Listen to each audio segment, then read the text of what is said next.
Welcome everybody. This is my first stream ever on YouTube. I'm really excited to be here. Today we're going to be hunting shiny Rowlett. It's the last starter that I need, and the last one that's held out on me. I've gotten Samurott, gotten Duat, I've gotten multiple Cyndaquil, but we still have yet to get a shiny Rowlett. Hope that your day is going well, and let's get into it.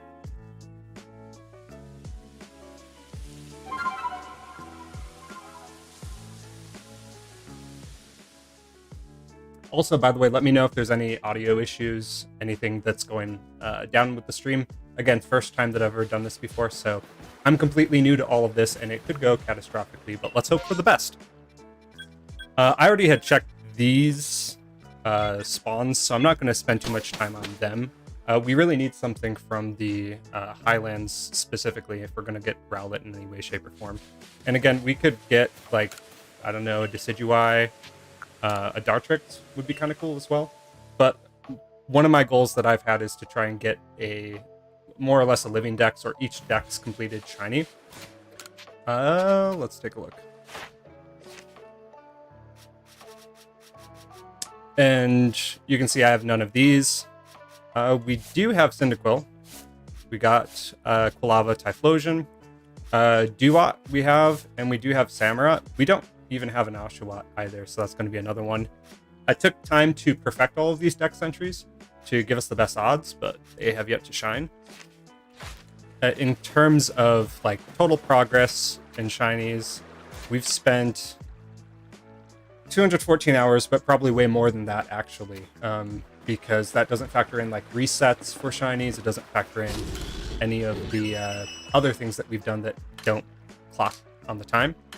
In terms of total shinies, we're at like 250, I think. I've been shiny hunting since basically the start of the game. As soon as Outbreaks came out, that's when I just dove into it, and the Outbreak method was pretty crazy. These are all going to be up for giveaways at some point, some way, shape, or form. they will not be ones that I'll be keeping. So if you want to hear about that, or if that interests you, let me know, and we can set something up. I'm thinking of possibly doing like a Friday stream where like we roll the dice and people that pop in can get a shiny. So anyways, let's try and get the Rowlett in Darkness.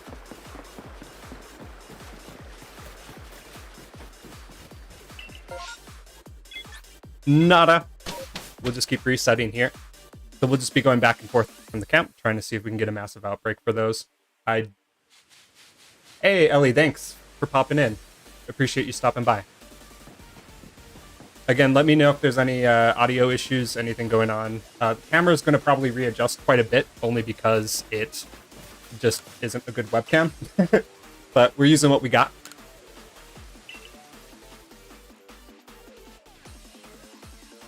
I might take you up on that trade. I'd like to try and get one myself, but we'll see.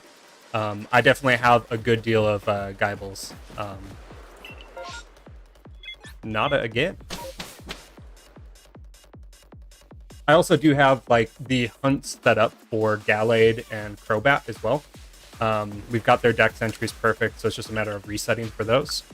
I've been spending a lot of my time just alpha shiny hunting through the MMO outbreaks and permutations, and we've had some pretty good luck with that. The last one that we got was Gengar. Awesome. Glad the audio's doing well. We got Gengar last. Ooh, this could be it. We'll see. Gengar was the last one that we got. Before that, we did get... I mean, we can just take a look at our team. Obviously, Lucario. We've got to be on the team. We will get a shiny one of those eventually, too. I was hunting the static spawn, but had terrible luck. So, that has yet to shine for us. We've gotten plenty of Riolu. I've given away a few Riolu. Ninetales was actually a static spawn. Completely random. Just in the coastlands. Did not have a good, like, a perfect dex or anything. Garchomp was a random overworld spawn, a Guyble that we picked up. Alakazam was through doing permutations on the massive outbreaks. And then same with Machamp. And the last one being Zoroark, we got through just a regular outbreak. It was a Zorua, and we've evolved it, and it's almost level 100, so I should probably get my satchel, because it actually has charms and stuff in it that I need.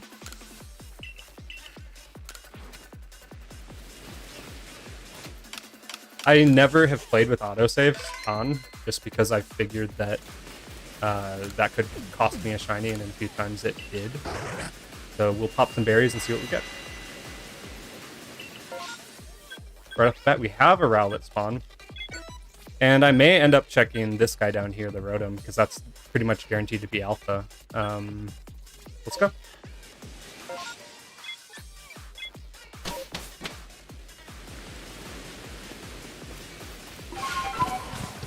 Oop, wrong way.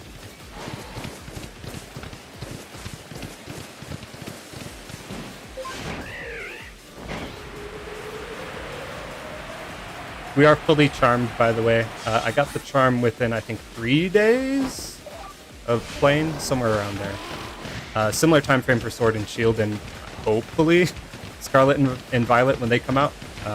That's usually what I do. I just binge play the game and get the shiny charm right off the bat, and then actually get to play the game. But that's where the 200 hours plus is coming from.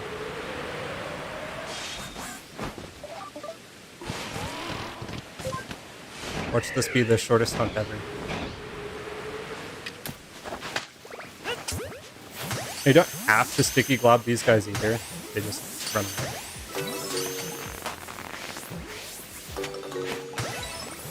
But I am a creature of habit and muscle memory.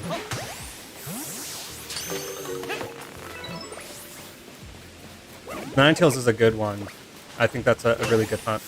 And it's quick too, given that the location is just so close. You just basically just go to the volcano and it pops up.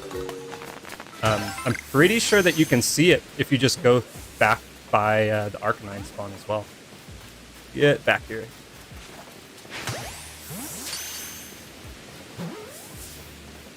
Also, Ellie, thank you so much for the support on Instagram. I'm able to say that to your face now, but it's super appreciated, and you've been helping me out quite a bit. I've been loving your posts as well. So thank you for being here, and also thank you for all the support and sharing my posts on Instagram. It's been really cool to go back and forth with you and see what you're doing.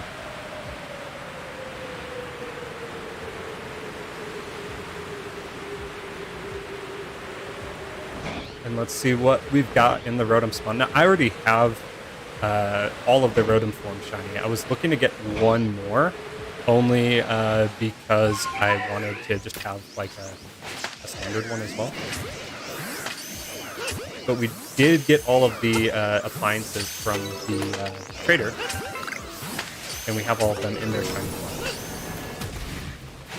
Let's see what we get on the alphas too. I don't think I'm going to do too much like alpha hunting or permutations on stream. We'll see. It might be good just to showcase the method at some point, but like it is kind of a tedious hunt.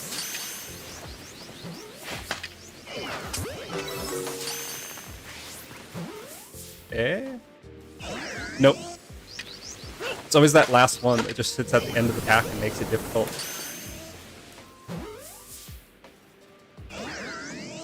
Dude, work with me here.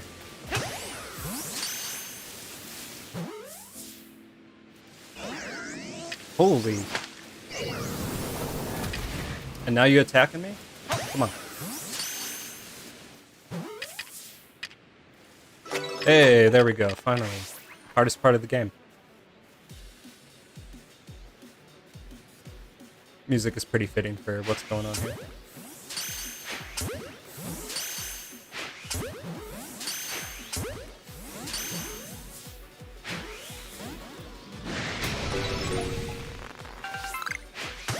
It's okay that he sees me, because there's probably only like 1 or 2 spawns in here.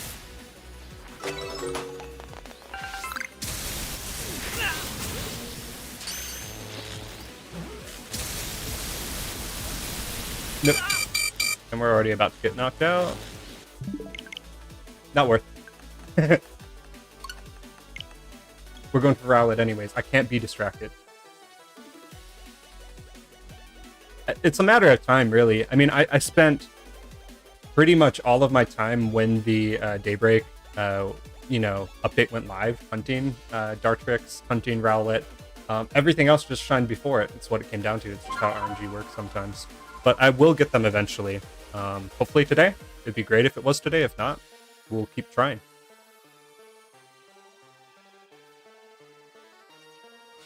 That's cool that you have the Alpha Rotom and 2 shinies. You just gotta get the rest. Should pop soon. It makes it a little bit more difficult, huh, with not being able to chain them from the regular outbreaks, but I think it's a fair trade-off.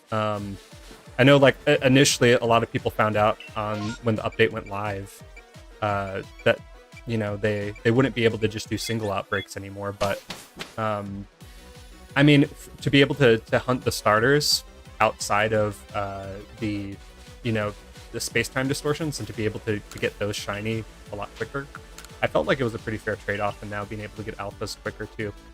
I think it's a good trade. And I think it makes when you get like a shiny from a regular outbreak, you're only going in one go, right? Should I check these? Why not? Along the way. But it makes it a little bit more rewarding when you do get that shiny, I think, because you only have the one shot to do it.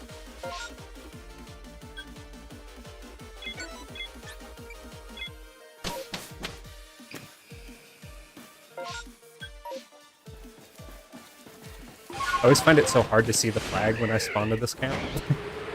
I'm like just spinning around in circles looking for it, and it's right in front of my face.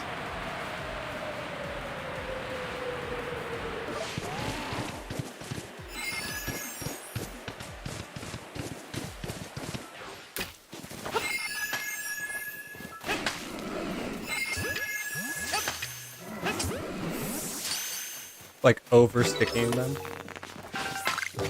Oh, and he just ran away.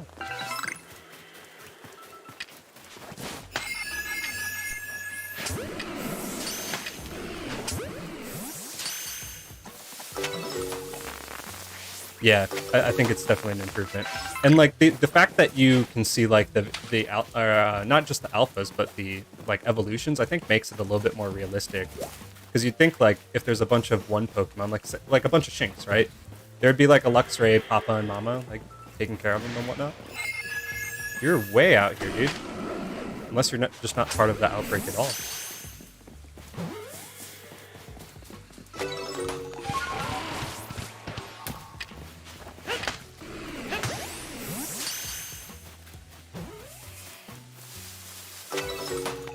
All gone. I don't know. I'm not even gonna reset. We caught so few. We can just get the grit gravel from them. Something that I'm like a big stickler on is like clearing out my boxes. I do not want to have like anything taking up space that's unnecessary. These are some of the other alphas that we've gotten. Some of them have been through just normal overworld spawns. So Bronzong, but no, we do not want to release that. Bronzong we got through the MMO outbreaks. Let me just look at those guys again. Check summary, please. We got 2 Alpha Infernapes just as overworld spawns. We did get the perfect Dex entry and then picked them up while we were hunting other things. Ambipom was just completely random, out of the blue. I think I was hunting Spheal. Silcoon was one that we got recently through doing the permutations and respawning those. Golem was a Geodude that we picked up in the field lands, completely random, just overworld spawn. Snorlax was one that we picked up while hunting other things as well. And then the Gengar was the last one that we got in the Mirelands a couple days back. Spent a lot of time late at night hunting him. Almost didn't see the shiny, too. It's one of those ones that's pretty easy to miss. I was like looking away from my screen for a brief second, and then I heard the sound, turned around, and just saw the pack of them all attacking me at once. There's a clip of that on my Instagram if you guys want to see it. All of the social links are down in the description, as well as Discord, which is going to be the kind of the hub for interactions, but also trade requests. If you guys have like a specific shiny or something that you guys want or need help with, you can hit me up on my my Discord. So let's save here, pop some berries, feed the Snorlax or Munchlax machine.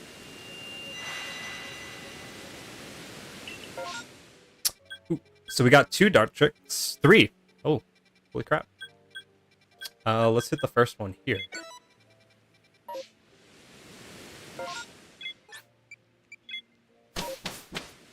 Feeling good. Maybe this is the one.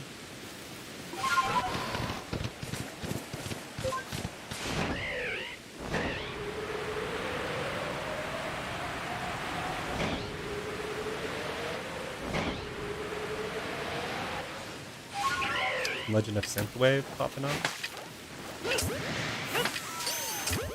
What do you guys got? Turn blue. Teal. Whatever color you want. Or orange right now. I'm also doing like a playthrough of BDSP, though I'm not streaming that at the moment. I've got like 2 different versions going. I've got a shiny badge quest where we did get a shiny Turtwig. I'm stuck in Eterna Forest trying to get anything else before we take on the next gym. And then from there we'll probably do underground shiny hunting. And then on top of that, I'm doing just a normal speeded up playthrough just to get through the game so that I can get the Darkrai ticket and can soft reset for that, as well as Arceus. Ooh.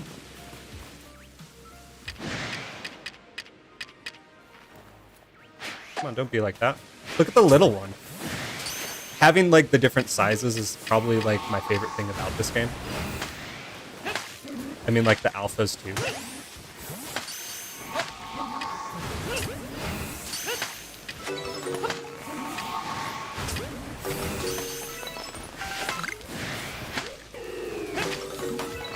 Take a little bit more globs to get him to settle down, but it's okay. These guys aren't too bad as far as like the final Evos, because they just like, I don't know what attack that they're doing, but it's so easy to dodge compared to like Samurott. I hate water pulse. Water pulse is just so bad.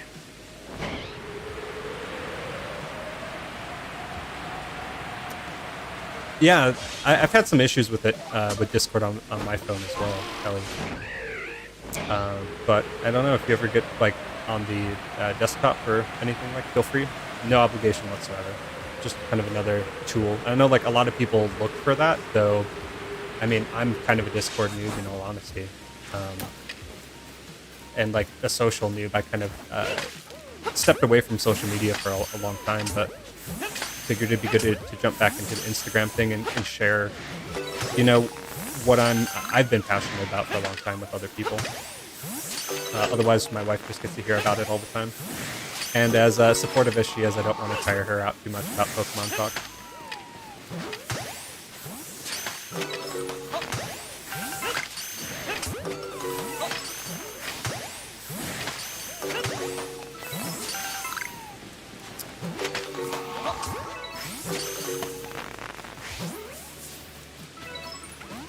Last one. It's always the straggler, dude.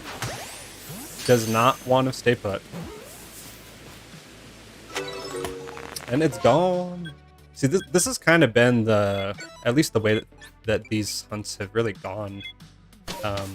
I can get like 4 or 5 of them on the map. Not 4, 5. I think like the most I had was 4. And just one left. But you know, that's how the RNG rolls. I've had really bad luck on hunts before. Like I think in Ultra Moon, I was going for Kyogre, fully charmed up. I think the odds were like 1 in 1,300.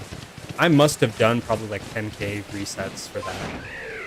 And maybe I like reset over one being tired or something, but it just took ages. I've Masuda method like a Snivy before and it took like 3k eggs. Something just bonkers. And those are like 1 in 600 or so. I don't know. You know, RNG's gonna, sometimes it's fast, sometimes it takes a little bit. And this one just is taking a bit, I guess.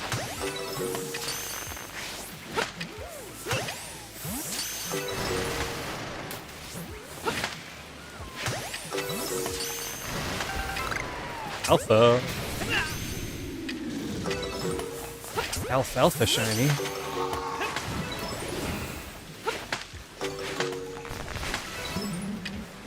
Settle down now.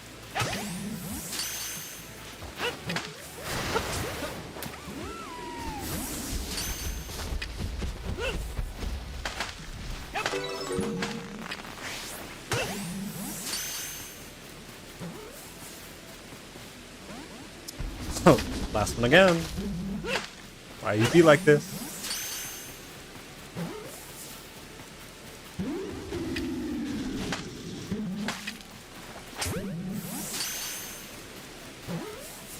Ellie, do you know what starter you're going to be picking in Violet and Scarlet? I'm really interested to see what the version exclusives are. And it's gone. Let's check the Snover, because I do need one of those as well while we're here. I would be remiss if we missed out on one. I think I'm going to go Sprigatito. My wife and I were talking, and she is all about Fuecoco. But I have a thing for grass starters. Which is why we're hunting Rowlett as well. I think like the only gens that I'm not a huge fan of the grass starter. I'm not a big Snivy guy. Him and I got beef. And I do not like Chikorita. In those gens, I'd probably choose Totodile. Maybe it's a little bit harder. I think I went Fennekin? Ooh, big boy. And I'm getting knocked.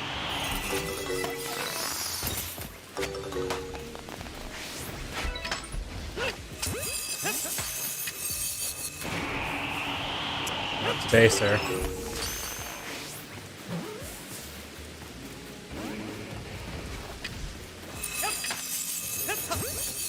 Not today, sir. Get in the ball. Oh, gosh. Okay, nothing to write home about. And we reset. Another game that I picked up recently. Yeah. I think they're all pretty good, honestly. I don't think you can really go wrong with either of them. I'm really interested to see their final forms too and their evolutions. I keep seeing like all of those fakes and leaks on Instagram, and like I don't think any of those are going to do them justice. Truly, we had the same stuff happen in Legends. We had the same stuff happen in Sword and Shield.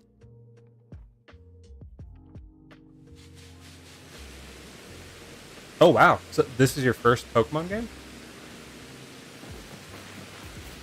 I mean, I think it's a great one to start with, truthfully. But I actually, so if I was to recount my entire journey, it all started when I was 5, and I went to my big brother at the time. He was in like high school, and he took me to a friend's house, and to babysit me while he hung out with his friends, they gave me a Game Boy and a Pokemon Red, and like there was already a save file on it, so I basically just got to run around in the grass and fight Pidgeys and Rattatas, but it was like the most mind-blowingly awesome thing that I had ever experienced at that point. And that kind of got me hooked. I mean, on the games as a whole, I ended up picking up Silver, played through that completely. My save got corrupted, so I gifted it to a friend. And then I was buying the Gen 3 releases as they came out. Spent like 600 hours in Ruby, almost perfected the Pokedex. I think I had two Pokemon that I didn't have, and my younger brother, out of spite, reset my save and gave the game to his friend, who was like, he was like 8 or something. And so I walk in on this like kid joyously playing my Pokemon Ruby, and he had already saved over it, and I didn't have the heart to take it away from him, so I just let him have it. And then from there I played Gen 4. We'll just check this for the memes. I played Gen 4, played Diamond and Pearl, but my dog actually chewed through it. And I was like halfway through the game, and I'm like, I don't even really want to play this anymore. So I stopped at Gen 4, and I didn't play Pokemon until like the last few years. It's kind of an angsty teenager. Thought I was too good for Pokemon, too cool. But yeah, I didn't pick up Gen 5, didn't pick up Gen 6, and then like, as a young adult, I picked up Gen 7, Sun and Moon, and I played those a lot, kind of put them away for a bit, but I got back into shiny hunting through Pokemon Go, actually. Was playing that like everybody did, and I randomly was playing during a community day for a Marereep, and I didn't even know what community day was, or that there was boosted shiny rates. So I got a shiny, and I was like, wait, what is this? And the only other time I had heard of shinies was when my brother and I, younger brother, we were playing through Gen 4 together, and he found a Zubat. And I just always kind of wrote them off as being too rare. But through Pogo, it kind of got me looking into the methods more, looking into the games more, and I just started collecting them all from there. You may not be able to see it, but back there, I have like all of the Game Boy games, and like all of the Game Boys.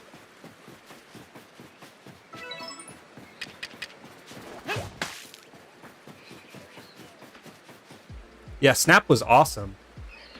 That was like such a good remake. I got I remember playing, I went to a sleepover. I don't remember how old I was. I was probably like 10 or 11. And I went to a sleepover at a friend's house, and he had an N64. I didn't. And he had Pokemon Snap on it. And I did not move. Like, they all went off and played basketball. I was sat in front of the N64 playing Pokemon Snap the entirety of the sleepover. Everyone else was asleep. I was still playing Pokemon Snap, trying to get pictures of Mew. The remake of it, or the re-release that they did, the sequel, if you will. It's not like, I don't think it's called Pokemon Snap 2, or maybe I'm just out of it, but they, I think they did a really good job with it. It was really fun. And like having the day-night biomes and different Pokemon show up in that was actually really awesome. I probably should play that as well. I've got like a whole catalog of games and plans to play on stream. Why not? We'll check it. But yeah, Pokemon Snap's dope.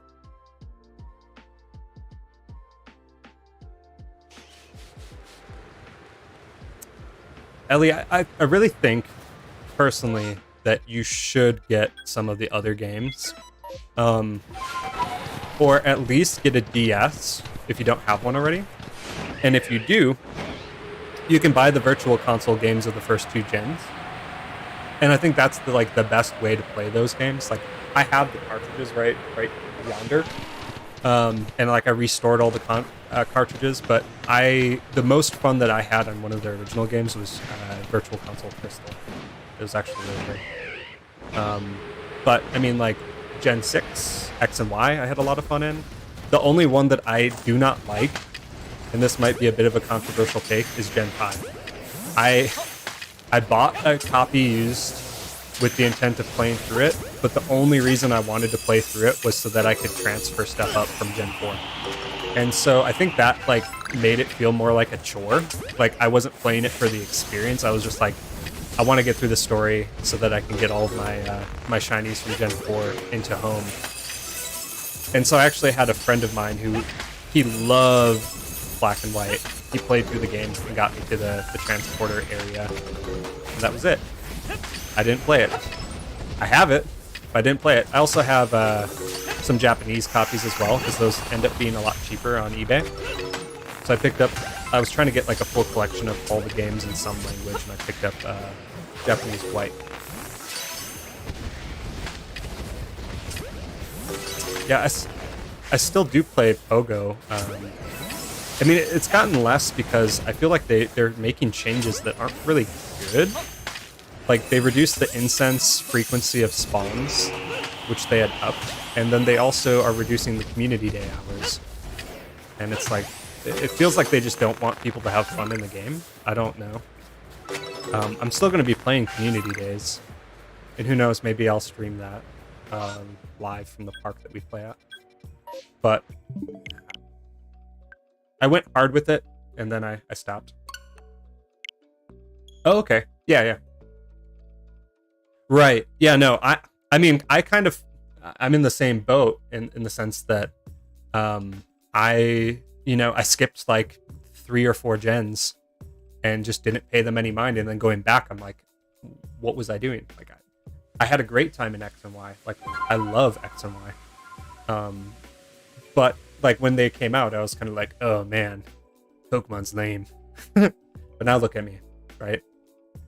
But yeah, I think all of the gens have something kind of unique to offer and their own flavors. They're all fun. Hopefully they keep getting better. I'm probably at some point going to do like some emulated streams of like the Game Boy games and Game Boy titles.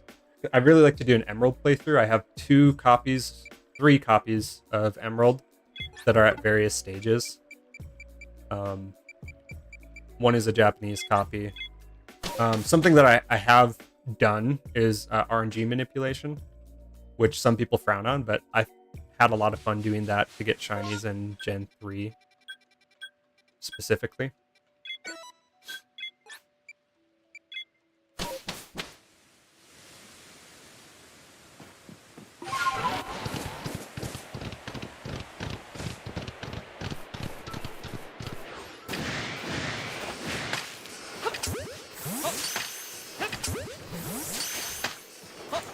No, I'm like wasting time on these targets, but I don't know. If Rowlett's not going to pop, I might as well be trying to get something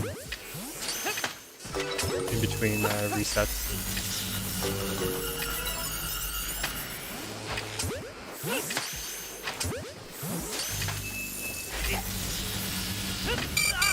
Or we can just get killed.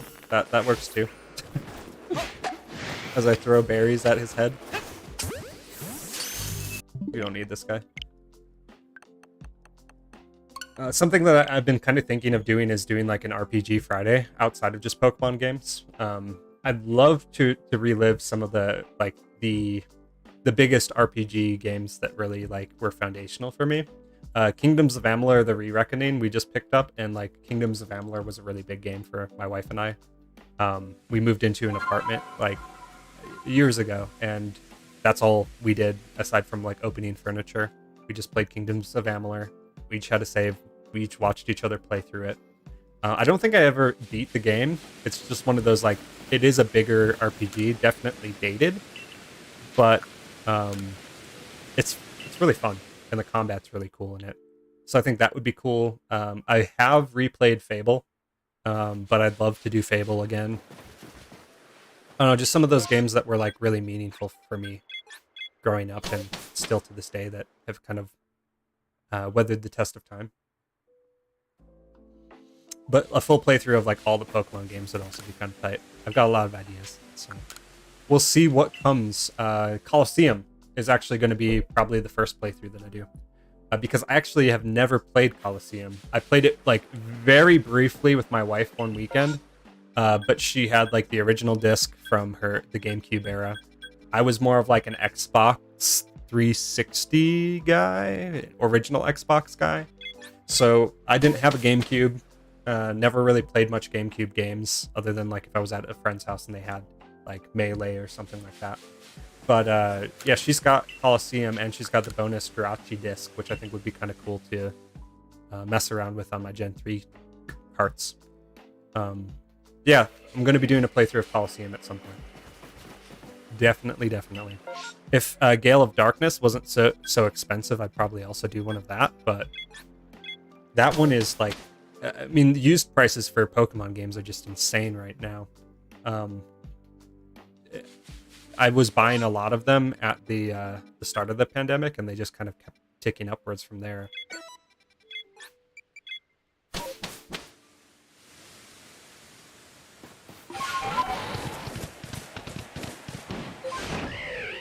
There's always emulation too. I would just have to do some work to figure out how to set that up.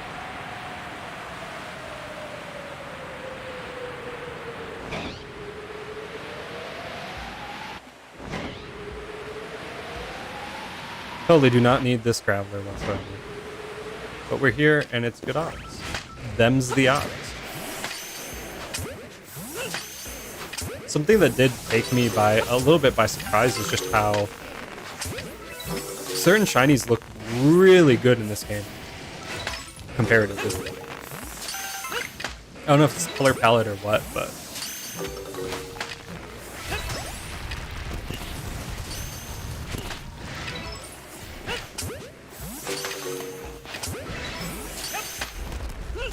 I'm not saying that Graveler is a spectacular one, but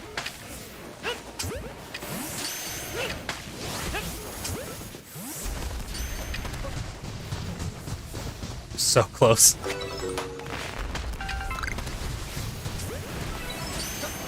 Nope. Get away. Why am I like leaping towards them?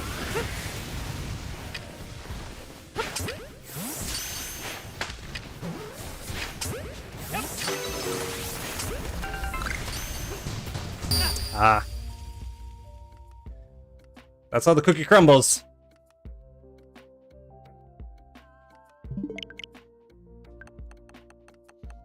I wonder if I got my charms back. I don't think I did. Might have to go back to camp and buy those. It feels like I'm real squishy, which is not normal.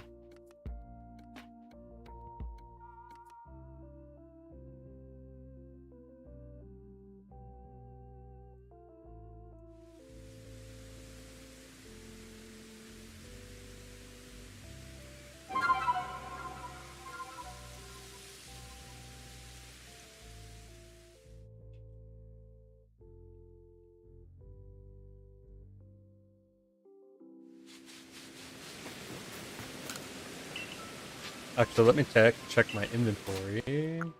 Okay, so I did not get the... Okay. Yeah, I didn't get the charms back. That's why I'm getting dunked on. Let's go get some charms. So that I do not die repeatedly.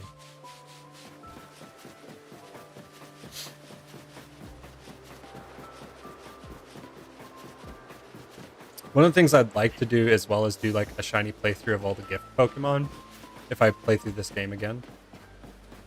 Just giving all the villagers shinies. And like I have given some alphas out.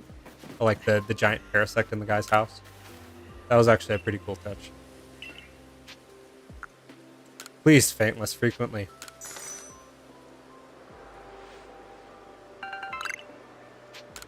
Nope, I don't want that one. Faint less frequently. Keep it coming. Keep them coming.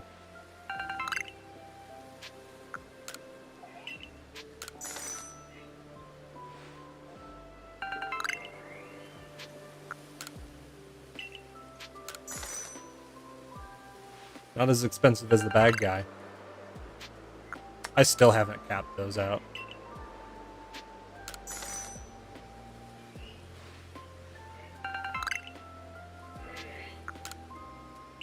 I am a greedy child. That's why I have 250 shinies.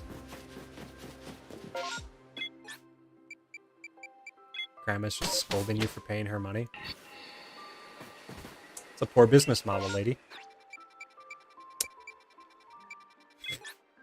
None of those are really that appealing.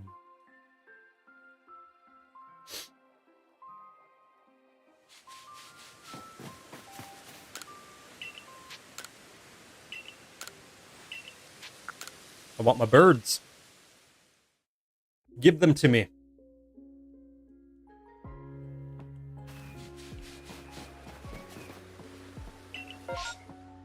Everything but, dude. It's like this one area. Nope. You cannot have one. I don't know. Well, we can try for a Cyndaquil too. I mean, might as well check. Okay.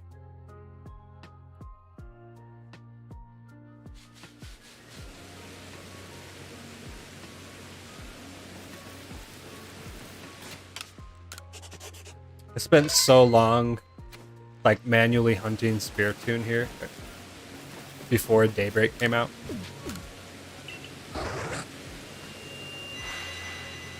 Just doing the resets and also doing the same for the, hey, there's a Cyndaquil. Doing the resets for the unknowns as well. I've only ever gotten one unknown, which seems like way too little or too few for how many times I've been in those rooms.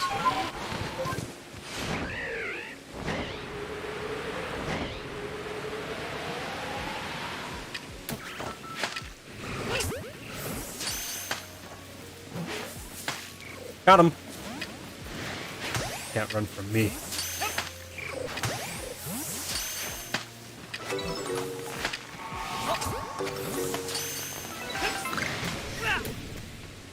Holy. The alphas, like, legit scare me. Like, I've seen a lot of them before, but, like, they're just so big and intimidating. Nope, no. As I roll into your Swift. It's okay. I have the Fainty Charm.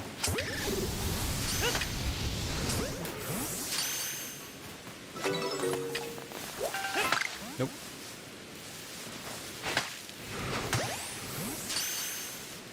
I almost didn't even see this guy.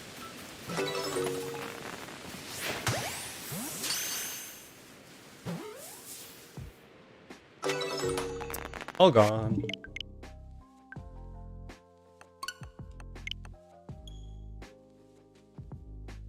Yeah, I'm working on an alphabet 2. I only have like 3 that I need, but I'm not like actively working on it.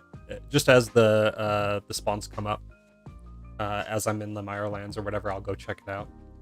But yeah, alphabet's tight.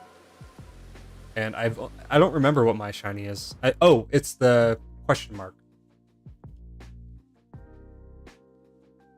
I was flying to the runes. There was a shiny Ghastly immediately outside of it, which I caught. And then I walk into the runes and the shiny question mark was there. And that's when my wife looked at me and said, "You need to be streaming this game." She's like, "It's really cool that I get to see these things, but other people should be able to see them too and would probably appreciate them a lot more."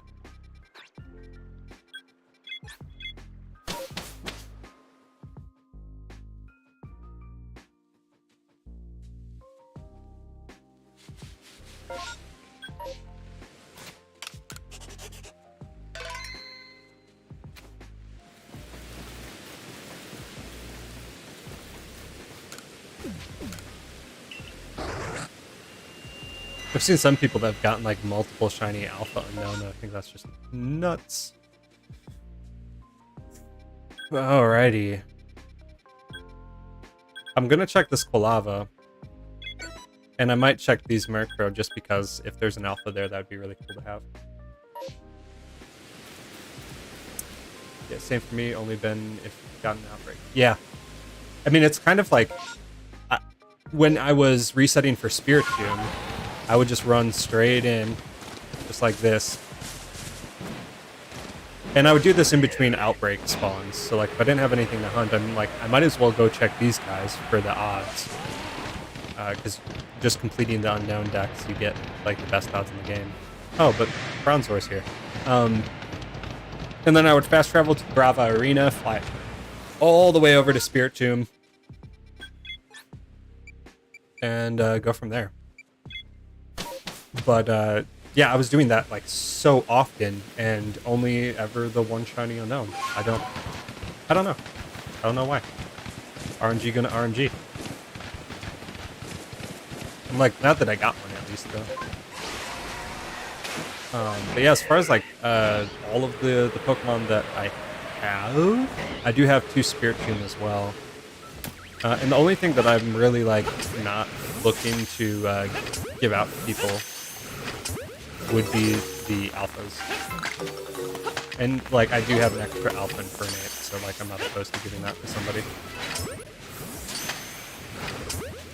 I was thinking of doing it like on Pokemon Day, but I didn't have I didn't have a capture card at the time. It's just been like a matter of like slowly piecing together stream equipment and basically all of the stuff that I would need for doing this in the first place. Already had a camera, already had a mic, already had an interface, and a decent computer. Rebuilt both mine and my wife's computers this last year. And it's not like top grade specs, but it's enough to stream pretty comfortably. At least console stuff.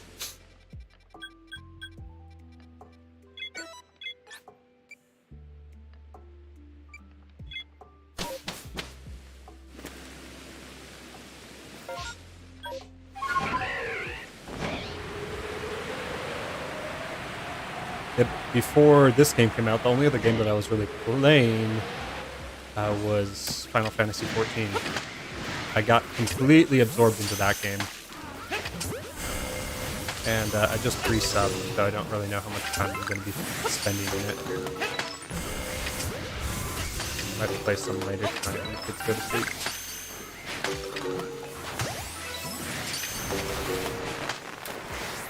Murkrow would be kind of a crazy shiny to get, only because it was the first shiny that I actually got in this game. I spent some time resetting and training for it. Horde is coming.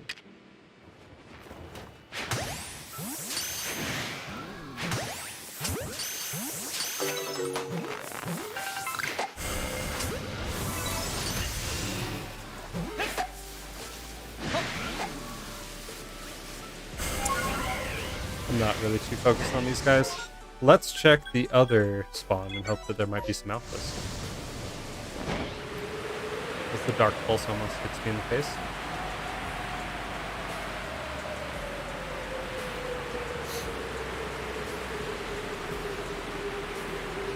The other game I put a lot of time hunting into was actually Let's Go Eevee. I put so much time into Let's Go Eevee. And Sword and Shield too. But I think I'm like 3 Pokemon away from the full shiny deck, like just the fossils. All good, Ellie. Have a great night. Take care. And I will see you next time. Thank you for coming out for the support.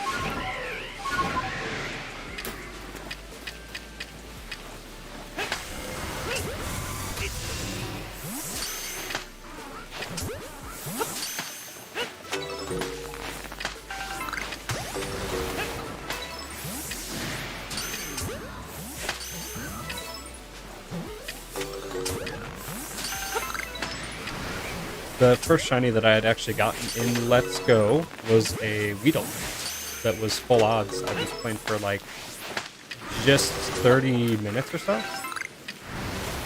And it just appeared out of nowhere on my way over to Cerulean. And seeing it in the overworld, same as this game, like the overworld shiny spawns are probably what excites me the most about these games. Just seeing something and seeing how it pops up. You can tell immediately it's shiny. You don't have to like go through the grass spawns repeatedly for the encounters. I am going to reset. It makes a difference, huge difference.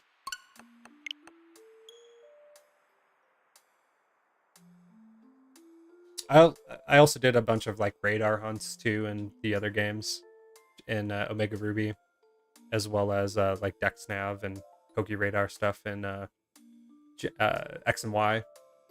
And those are somewhat fun as well. It just kind of can be frustrating, as I'm sure a lot of people that are new to BDSP are finding out. Those chains breaking just is maddening sometimes.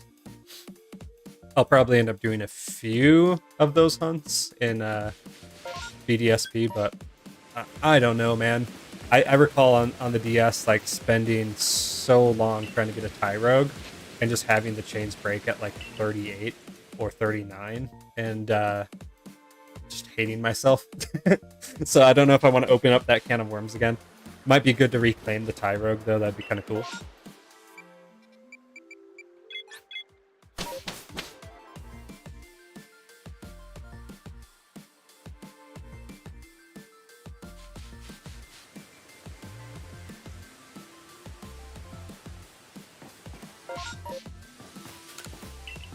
Thunk slaps.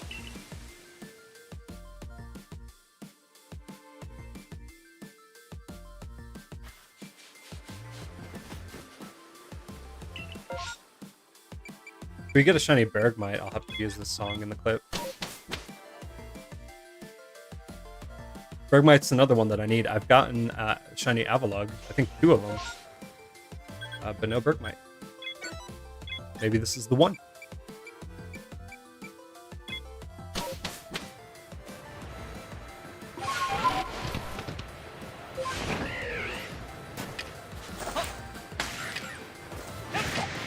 I thought I had like just got his toes there, but nope. They're right in his face.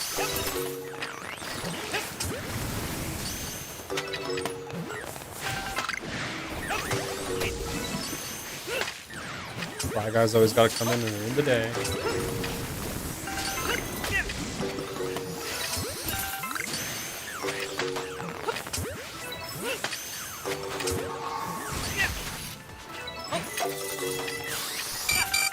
Dude, I have all of the charms and I'm still just not paying attention, obviously.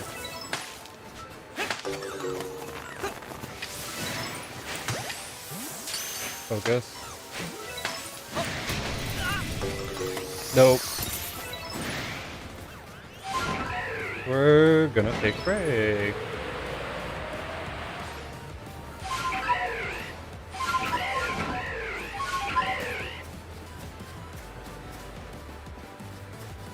Wait for our health to go up a little bit.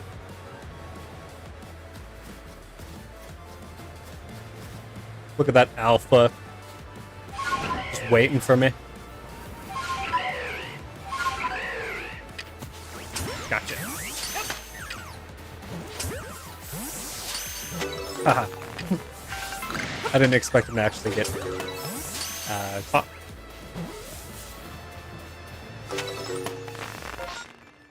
The only other thing we have to do here is check the Lucario spawn, because we do that every time that we come here.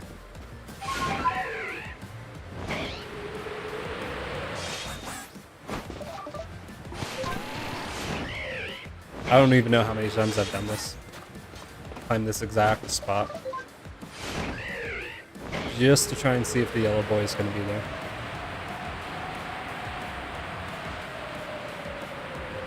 We have gotten the Crobat shiny before. Nope.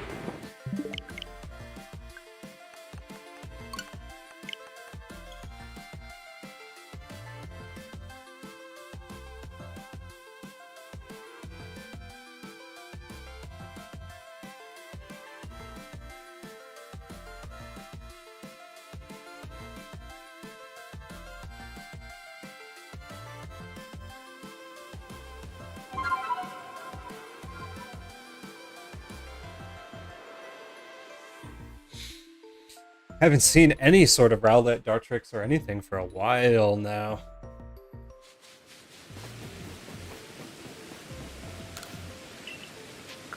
That's kind of been the MO though. Is like I will be looking for Rowlett specifically, trying to get any of the spawns, and like Cyndaquil pops up, Oshawott pops up, Dewott pops up, Basculin pops up, but not what we need. But that's how it goes sometimes.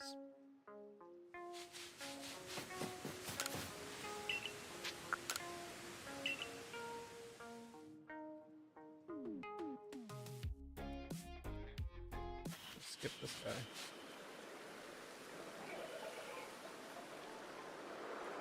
Better. Hey, let's save here this time. That way we can check the Machoke as well as the Staraptor. I've never seen a Staraptor outbreak. I've always seen Staravia, but never Staraptor specifically. Did get the flying Staraptor though in the coastlands. That popped up as shiny for me. I was hunting something completely different. The only I haven't gotten like a flying Togekiss, Gyarados, or Magneton. Yeah, the evolution of Magneton. I'm having a brain moment. We did get a Dartrix. So let us see if our poor luck is going to continue, or if we will get our first shiny in the stream.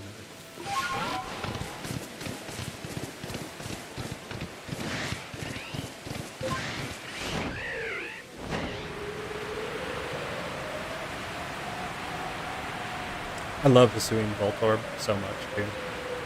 I think personally that some of the most exciting things about the new games have been that they've been remaking the old Pokemon.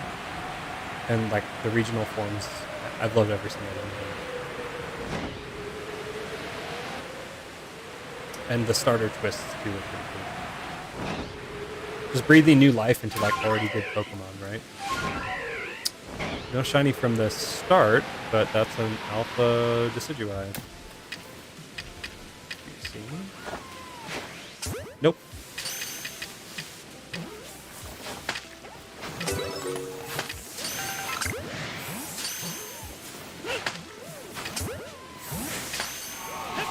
Fingers crossed, any one of you could be a different color. Good.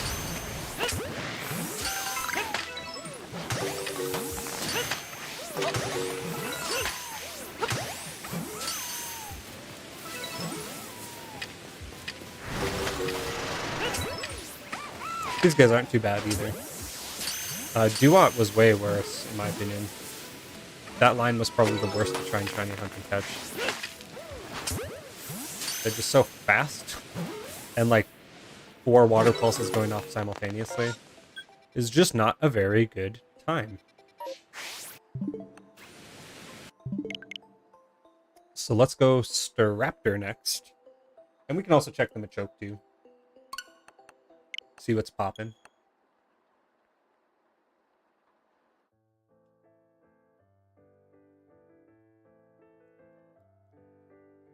I have like a lot of Legend of Zelda catch up to do too. I played Ocarina of Time, probably one of my top 10. But I've only gotten like a third of the way through Majora's Mask. Never played Wind Waker. And then I got like 2 beasts down in Breath of the Wild. So I might end up streaming a playthrough of that at some point. Haven't even touched Skyward Sword other than when it first came out. We got the remaster and I haven't played it at all.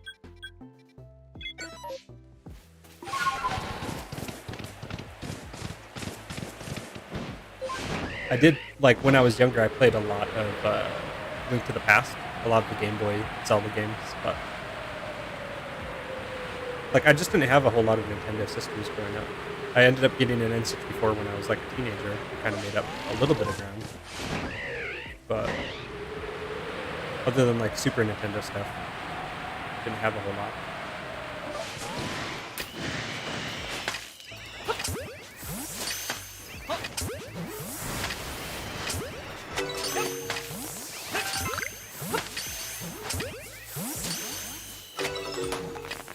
kind of surprised we haven't got any shiny yet, but maybe our luck will turn around soon. Yo. That was going to be an alpha shiny. I would have been okay with that. A-okay. So now he's just going to eat up more sticky grounds. Dude, stop blocking for this guy. This dude spawns out of the ball and just starts blocking my shots.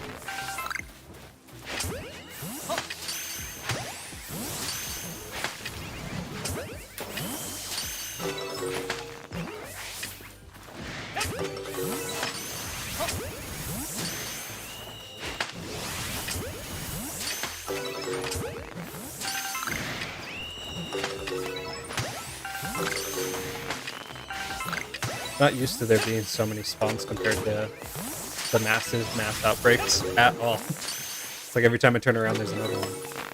That should be about it, though. Watch me get, like, a 5th Machoke that I don't necessarily need, but hey, a shiny's a shiny, right? And who knows? Maybe it'll go out to someone who really likes Machoke. And they'll get a free evolution without having to have the link cable.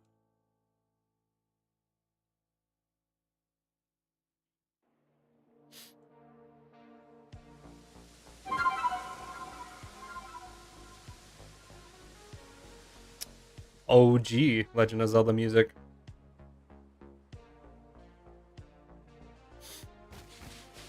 Actually, I have that game, like, right back there.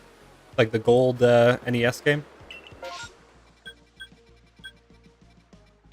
On my rack of music gear and Pokemon stuff.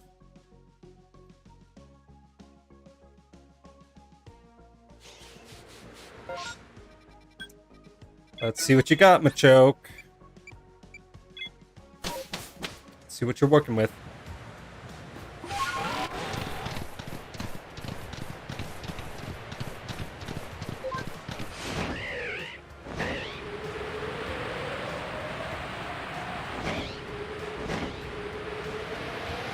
Choke's one of those like Pokemon that I really didn't appreciate until I did like a hard playthrough of Gen 4.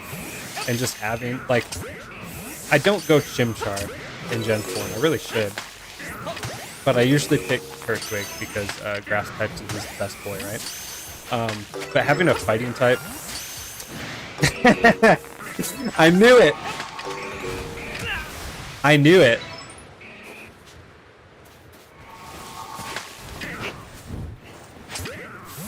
There's a shiny! First one of the stream. Let's see if we can get a double, that'd be kind of cool. We've done it before. I've gotten triple shiny Eevees. Again, like, those are the clips that really need to be, or needed to be streamed. Oop. Almost got me.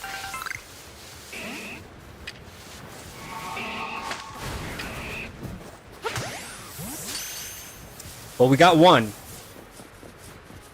We got one. What I like to do is Pokemon Snap it a little bit and do a quick photo set.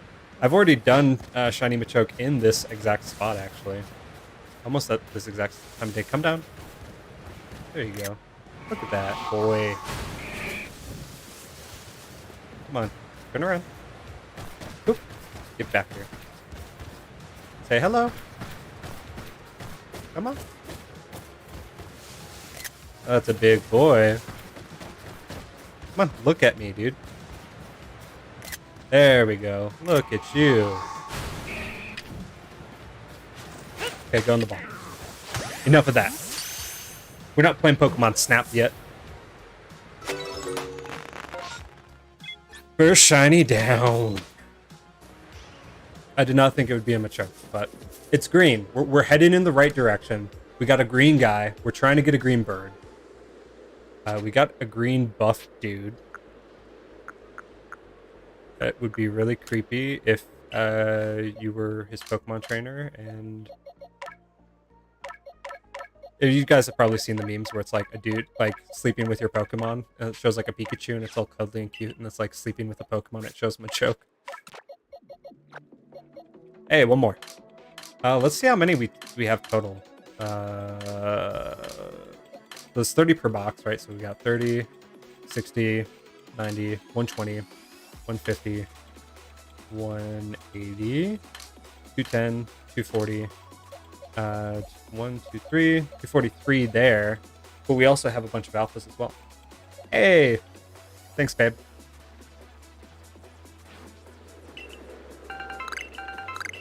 Like, I'm sure with my alphas I have probably over 250 right now. And I do have a few that I've saved in my legendary box. But let's see if we can actually get a bird, right? Because we got all the buff guys. We don't need no more buff guys in here. This isn't a gym. I'm not charging a sub fee, dude. We need birds. That's what we're here for. Rowlett, specifically. Owl boys.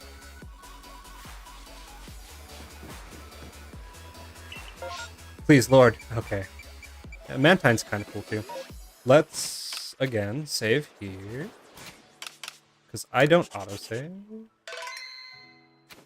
And we just got a shiny.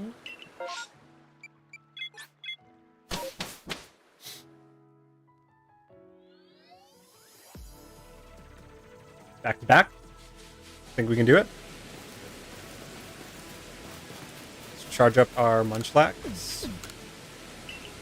It's kind of bizarre to me that they used Munchlax to do this. I don't know why. They could have done like a psychic Pokemon or something cool. Okay, so we do not have anything that we really need here other than Snover. So let's check him and go from there. But yeah, they used Munchlax, like just a normal type that eats garbage and berries. Like, you couldn't have used like an Abra or, I don't know. It just seems odd to me that he's going to be the one that has like the Arceus powers to scout out the entire area.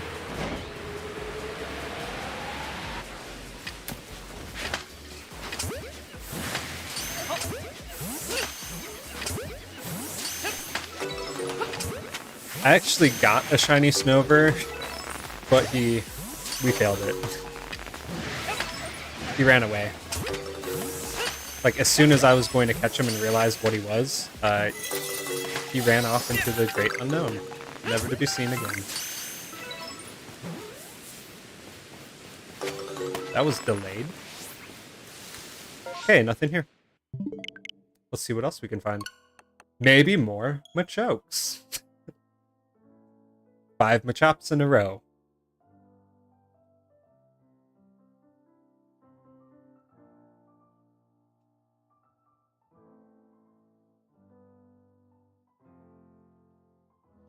We'll see it, like, I keep hearing that there's going to be DLC dropping for this game, and that would be really cool as well.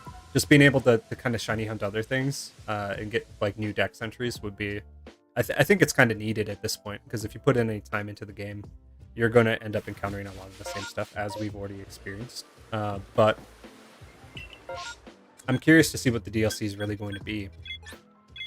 Just keep hearing it, but, like, dead silence on Nintendo's side. That and more announcements for Scarlet and Violet would be really cool. Got to figure out which version I'm going to buy. When we bought Sword and Shield, it was pretty obvious because, like, Galarian Ponytail's cool. I just felt the exclusives in Shield were a little bit cooler. You may disagree. The marker just so I don't overshoot it. Okay, it's right here.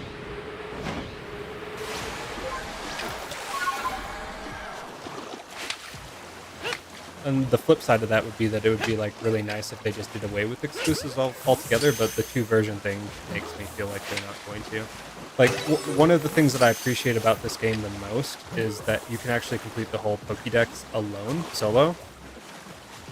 And, like, it's kind of a pain to do that. Oh, Alpha. I think that's the first Alpha man team that I've seen so far. It was kind of always a pain to do that in other games without, like, trading and whatnot, and I get that to promote that. That was kind of like the thing back in the day, right, with all the different versions, but it's not really as much of a challenge now when they've got, like, things like the GTS and just online trading, because, like, I had the dex completed in Shield in like a day or a few days after launch. Like it was probably like 3 days.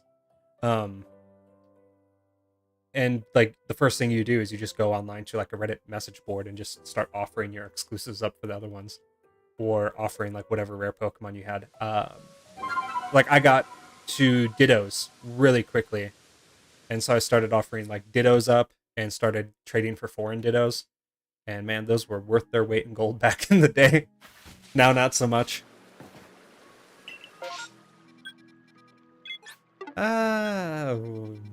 No, we don't need to do that. Let's just go here and then reset. I was like, we could check the field lands, because we still do need a Cascoon. Actually, I should probably go through my decks real quick. Okay. Ashwa is not shiny. So, I mean, this is kind of a good view on all the shiny Pokemon that I have caught so far. No Cascoon. Now, I have enough EVs to complete all these guys. I've just been lazy, and I'm like, well, I got the EVs, so I don't really need to evolve them. But I have enough EVs and then some. How do I not have... Wait. I don't have a Golbat? Interesting. Don't have a Drifloon either. Burmy is going to be a rough one. I need to get the decks completed on that. Paris, we do have. It's just hard to tell. Don't have a Raichu, but we have Pikachu's. Oh, we need to change this. See, there's some that I've caught that I haven't changed. I have no idea how that's even possible, but I don't even have a Baneri yet. So, Cherubi. Espequeen. Mime Jr. and Mr. Mime. I love how they made Magikarp actually like metallic in this game. I just saw a few screenshots on Instagram from a friend that I didn't believe it looked like that, because it just was so radiant. And I was like, in other games like Pogo and the like, it's just kind of like a dull yellowish. We need Badoo. Roserade.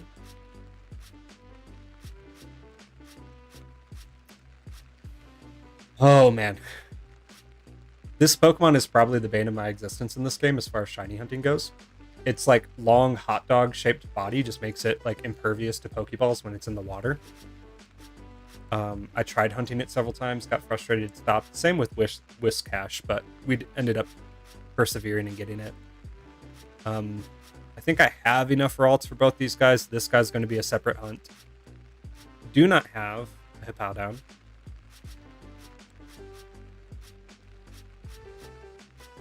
We need Goodra, Felix. I kind of saved like anything that could be an alpha hunt because I wanted to get an alpha version of it. Togetic, Togekiss.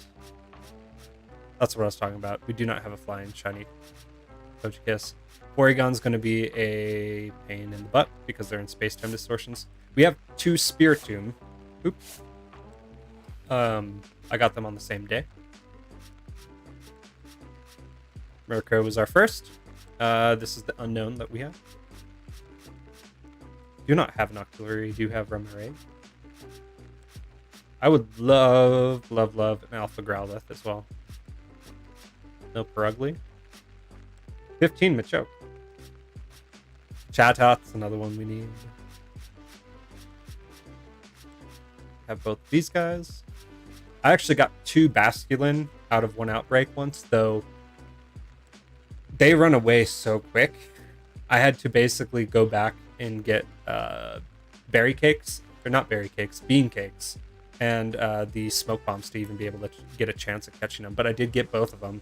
I just gave one of those away to a friend off Reddit. Do not have Lumineon or Magmortar. That's another one that I want an alpha of. These guys are space-time. They're going to be bad.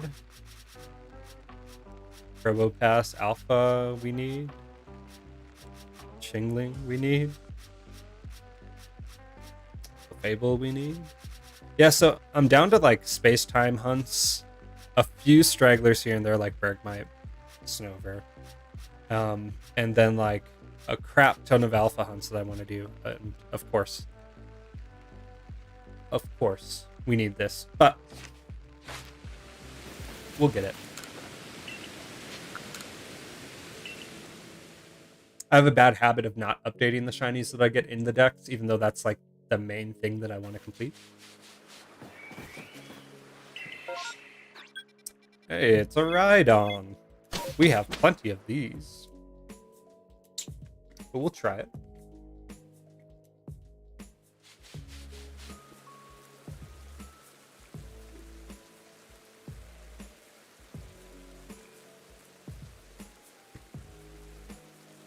I usually will do like whatever pops up in between, just because like there's a small chance you'll get an alpha, but I mean any chance is worth taking, right? I've been surprised before.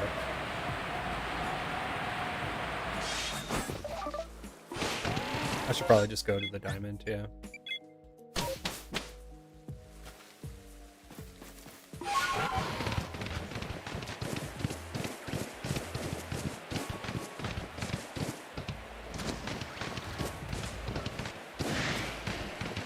What do we got? A whole lot of not page boys.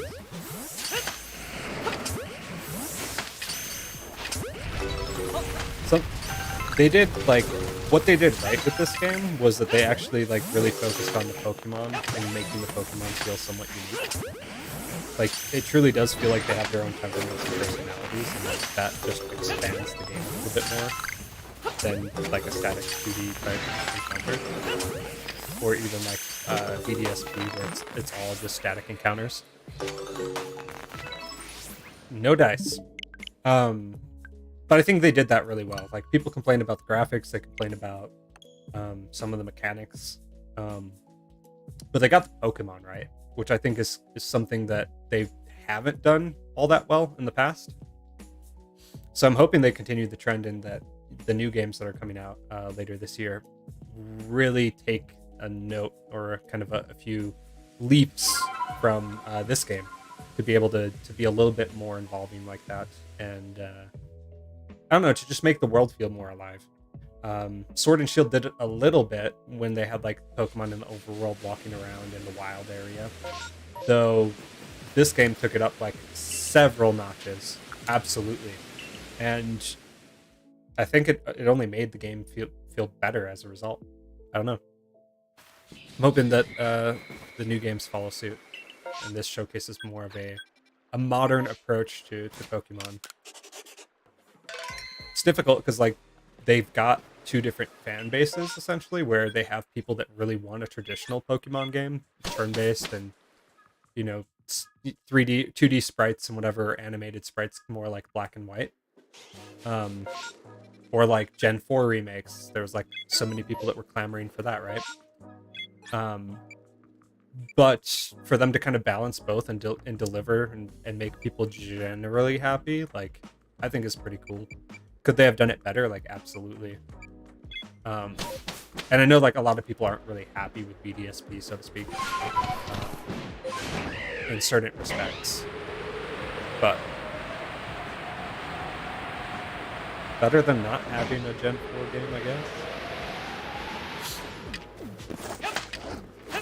This guy's not even a particularly great shiny, but based off of rarity alone from the prior games, like I typically enjoy hunting it all the same. It doesn't really matter to me. There's certain ones where it's like they look so, I don't know, just washed out or bad, like Elekid, Gengar, where it kind of detracts from it just a little bit. Is that an Alpha Baneri in there? It is.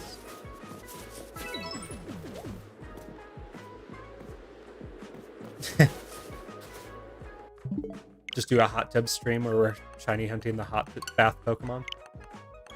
But Yeah, there's certain ones that are just like really gnarly bad that are kind of discouraging to hunt, but then there's others where it's like based off of rarity in the game or whatever, totally makes up for it. And I think Munchlax is one of those where the only way you could get it was through like trees before in Diamond and Pearl, right?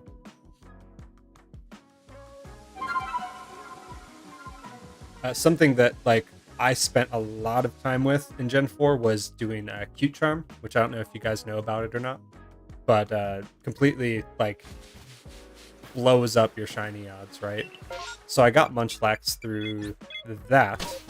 And the cool thing about Cute Charm, at least, is that utilizing the glitch, the Pokemon are still legit. So I have passed those up into my Pokemon home and like had like almost like my entire PC box full of shinies at one point. It's kind of neat. We're going to save here so that we can cut back and reset the spawns in Jubilife. One small frustration, they don't put this NPC, they don't put Mai in a consistent space for all the zones. And it always trips me out because most of them are to the right of your spawn-in point, but some of them just aren't, specifically the Mirelands. And so I find myself constantly like running this way and looking at this NPC, but she's way the heck back there. Gets me almost every time. You'd think that like through repetition it would get easier or I'd pick up on it. No. Nah. We don't do that here.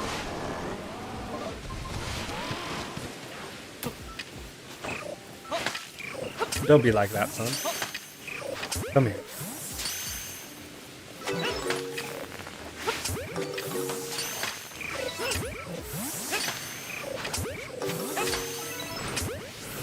I already have 2 Cyndaquil, one of which I evolved already to a Typhlosion. But, hey, this is one where I think like a lot of people would appreciate having one. If I can catch one for someone else, then. Or if this happens and we get an alpha, that'd be really tight. Nope. Could still be a shiny.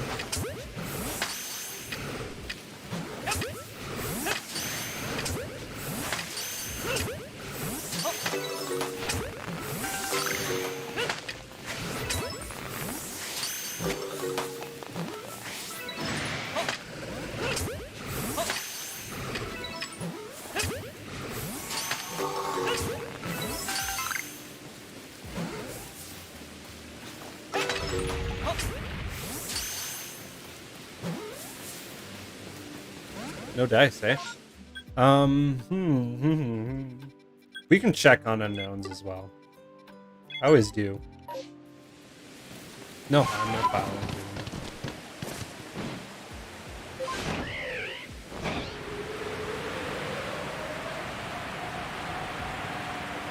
Got the best odds in the game, so we might as well use them, right? It's my philosophy. If you got a perfect deck, essentially, you might as well put those odds to work.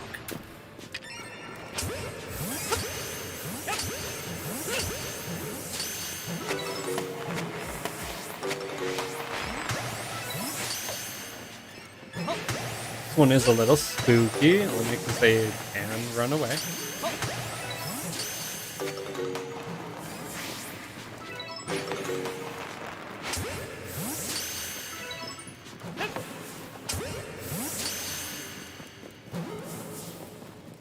You just go. What are you doing? There you go.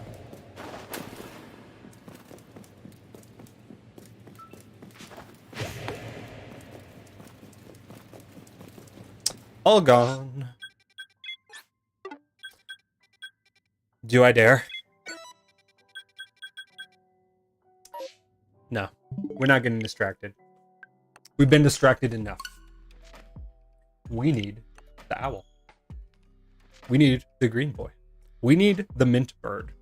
We're not going to get him if we keep trying to catch every single other Pokemon known to man in the Pokedex. We're basically redoing our Pokedex in full. Just by all the other Pokemon that are distracting us from our goal. We don't need that.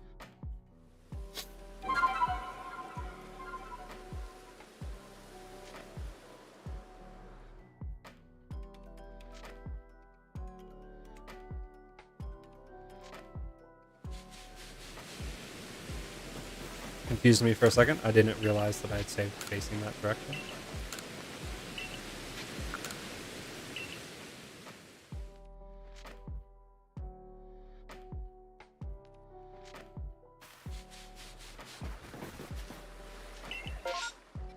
Hey, this could be it. This is what we're waiting for. Any massive outbreak in the islands is a good thing.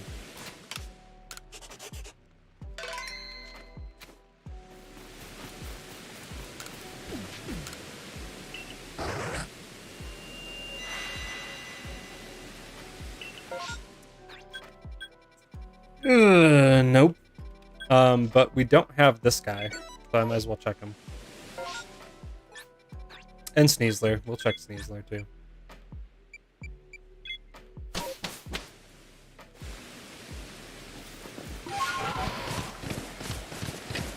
I have a soft spot for the Hisuian forms for sure. Like I said, I just think that the regional forms are really awesome. I like them. Adds new life. Can you stop, please? Please? You're like 3 foot nothing and you're knocking me on my rump, boy.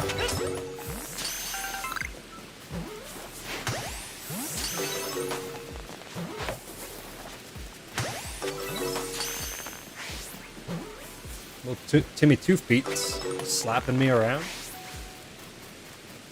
Where's the other one?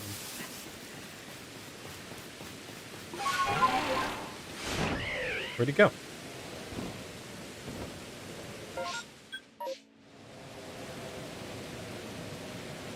They have such like a wide, see, like they have such a wide range on some of the outbreaks that it's really hard to find them if they like run down something or run away.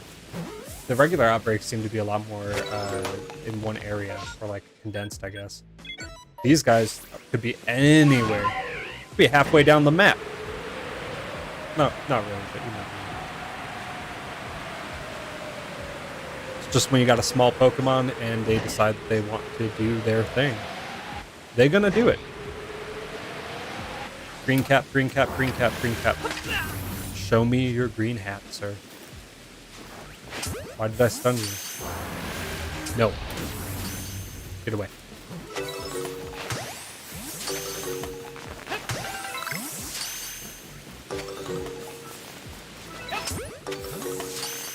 No green cap so far. Is that someone's satchel? It is.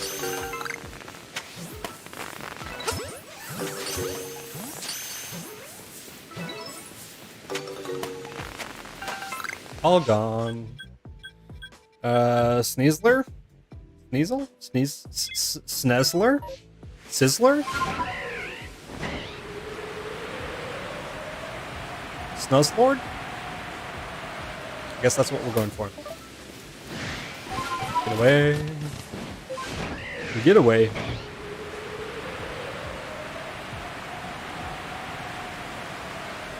Looking at those overworld spawns.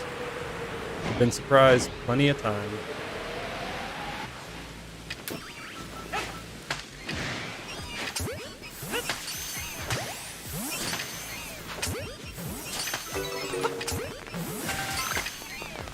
I think they got a Hisuian Sneasler shiny right 100%. Sneasler, the evolution, not so much. It's fine being like a light yellow or whatever, but it really could have done it some justice if it was more color themed like the unevolved form, in my opinion. Oh, we probably should check this guy as well. We need him.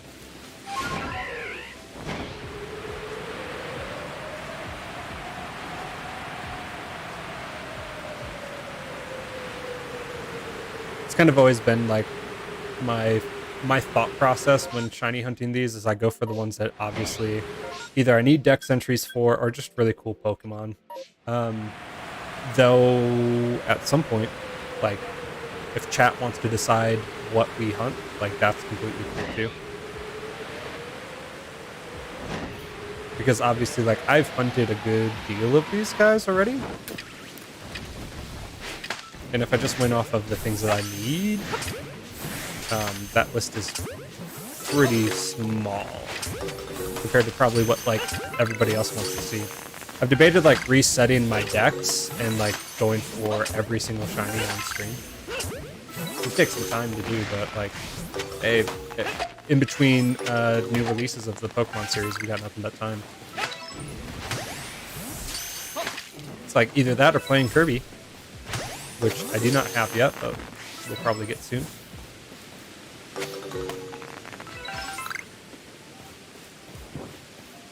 It's not alpha, but it could be shiny.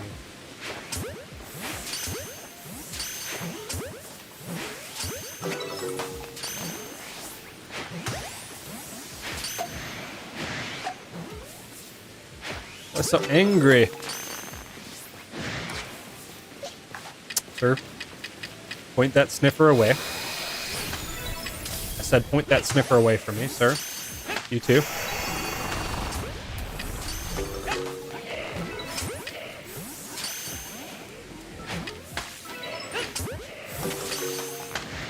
I think that's it. I don't think there's more spawning in. There's not. We're gonna reset. And the hunt continues.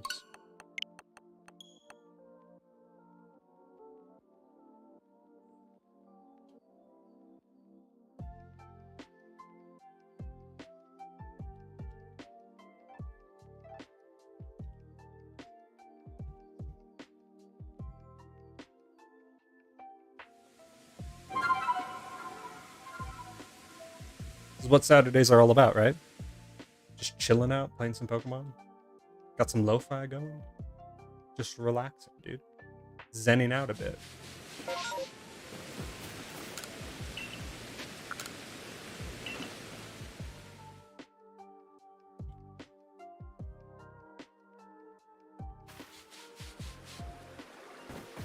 See what we get. Let's roll those dice. A little bit of everything. It's kind of overwhelming when you have like a spawn in every single zone. We know which one we're going for, but I am not opposed to checking the other two either.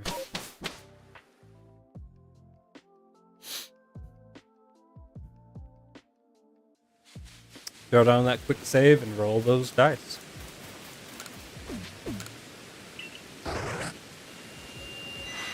Feed the boy. He does the hard work for us. Yeah, we'll go for this guy. Why not? And like, again, I'll check that Sneasel. Maybe we'll check the Geibel for Ellie.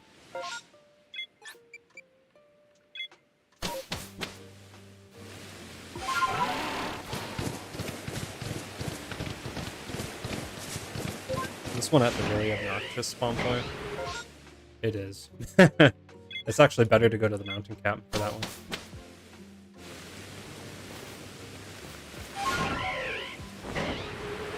It's like tucked away on the back of the map.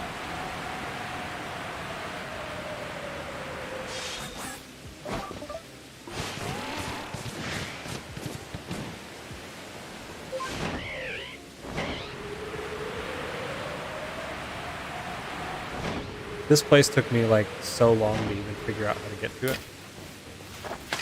I think I found it by accident. It's got like the borders of the map where like the game says you're out of bounds. You can't go any further.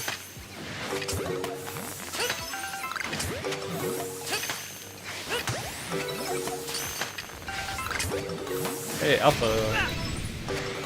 Alfalfa.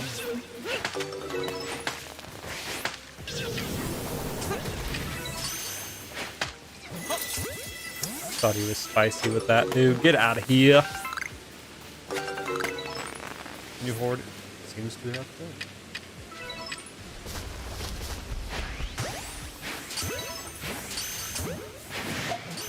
Boop. Sound effects on the Pokeballs 10 out of 10.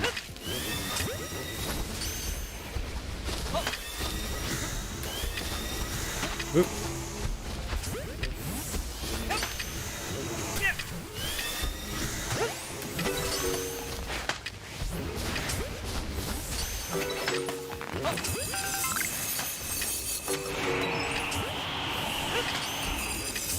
That guy's just standing up there like, I don't know what the hell is going on. Staring off into space. Alright, so let's... Coin toss chance. I'm gonna say let's go to the Icelands. Only because we haven't been there too much. We'll check that area, see if maybe we can get a duat. And if we can, great. If we can't, then we move on. Or not duat, Oshawott. My apologies. We already got like 2 duats. We got too many duats. I think I gave one of those away as well.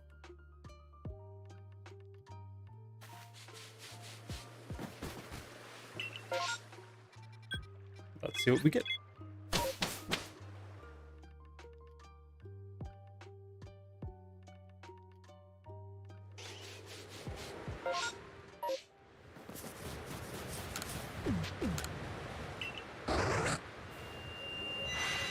I'm a pretty big fan of how they designed these zones.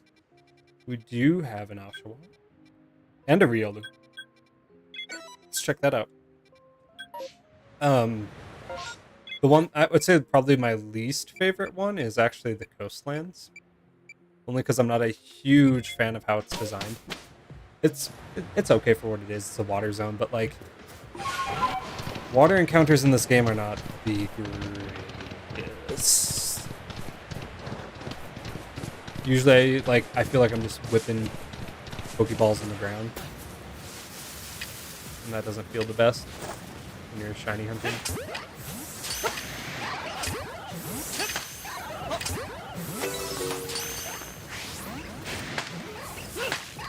Just your movement is hampered, and then, like, the other thing that sucks is that if you're being attacked in the water, if they hit your fish, you take damage. Which, like, I agree and I disagree with.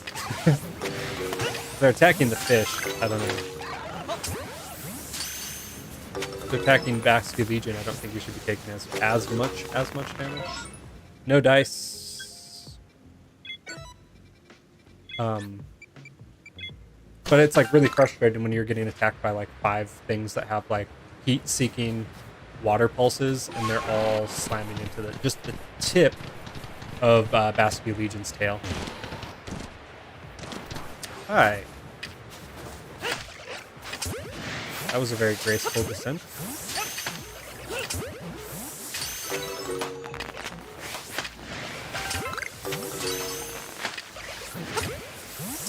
Get out of here, Duop. Get out of here, dude. We don't need you. We need an Ashi boy. Oshkosh Bagosh.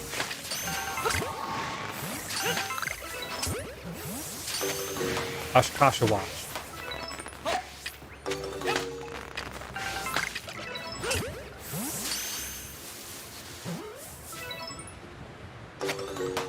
And he's gone.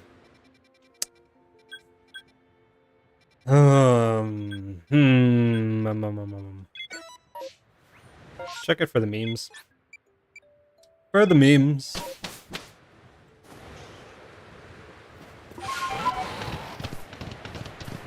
Is he in the cave?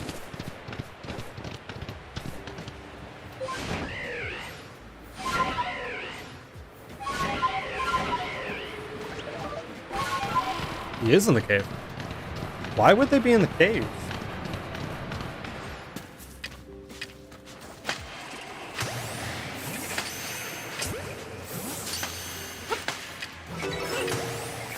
Shiny hunting the real Arceus.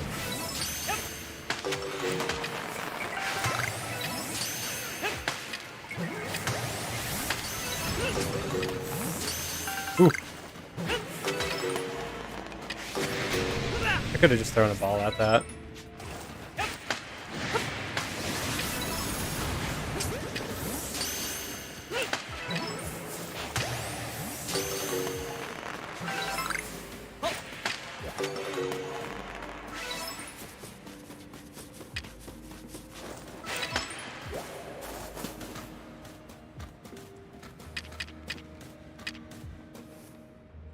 Sorry, sir, I'm not interested.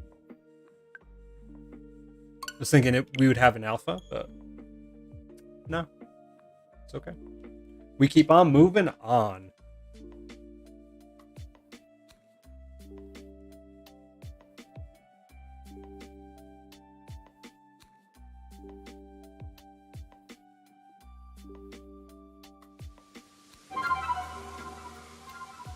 I felt the music in this game is pretty weird at certain parts. Like the intro music's really good, and some of the theme music is really great. But then, like, I obviously have the music turned down in game because we got our sick lo-fi tunes playing. But it would start like popping like game corner music randomly when you're just walking around in the fields land and felt really out of place. And usually I had the music turned down so that I could get the best, like, I would have the sound effects turned all the way up, right? Because I wanted to give myself the best chance of hearing the shiny sparkle if it pops up. And then, like, this music would just be, like, funking up in the background as I'm hunting something. I'm like, yo, where's this coming from? Ooh. We'll try it. It's going to be Alpha Spirit Tombs hitting us. It's gonna be spicy.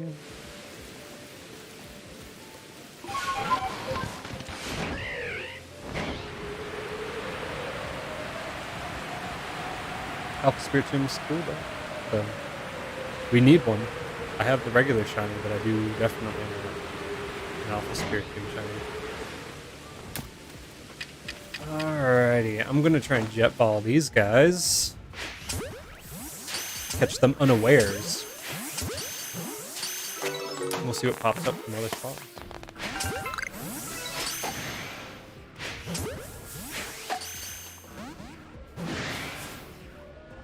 So much for unawares. They got awares real fast. And they all have Dark Pulse. Shadow Ball. Dark Pulse. I don't know, man. Dark Pulse probably.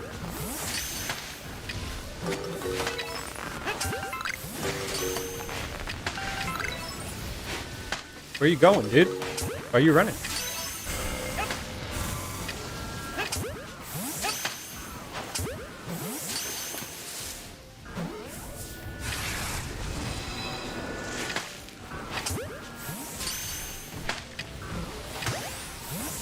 I'm so excited to play the new Kirby game co-op. Like, that was one thing that I really loved about Let's Go, is that you could just have someone pick up a controller and play with you. And I was hoping to find more games like that.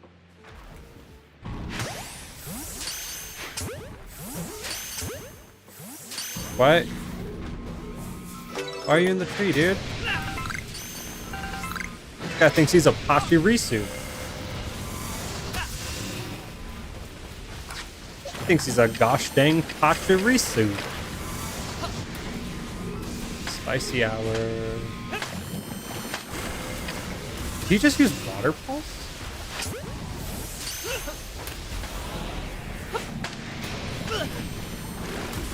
That's a Water Pulse.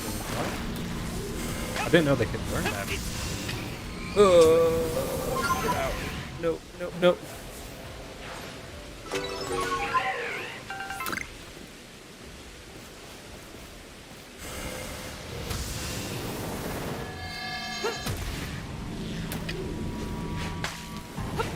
Some pro gamer moves of getting hit in the face by Pokemon. Is that it? Okay. So that's it. There's no more coming in, so we don't need to keep struggling with these guys. Just breathe. It's okay. It's okay. We're fine. We're doing good. We got this.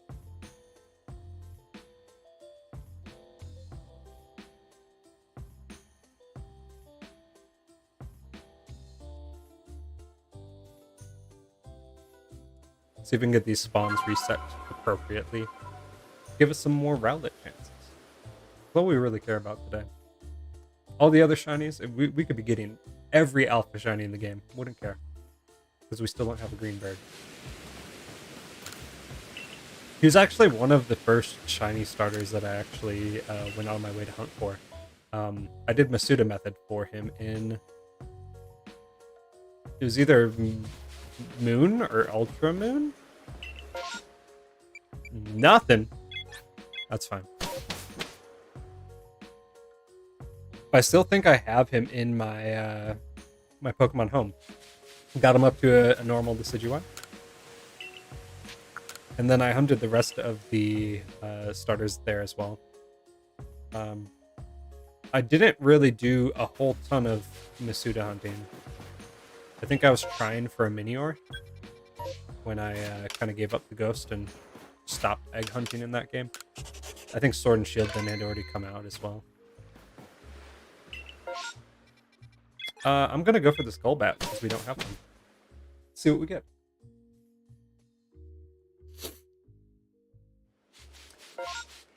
This is kind of one of the cool aspects of the new method-ish is that it does give you some variety here and there, which is much needed. Like, if you're just chaining, I don't know, there was like, Yanma specifically was a really bad one for me. I spent so much time on Yanma. I had probably done over like 150, 200 maybe outbreaks total. And man, it was breaking my will, it was sucking my will to live. But since you can't train them anymore, you kind of have to just one and done it.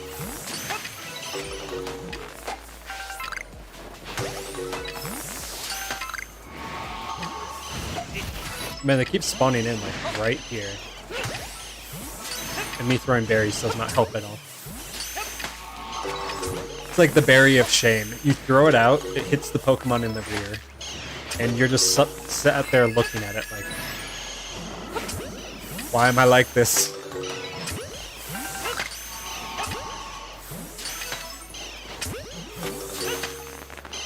Why am I like this? The existential question.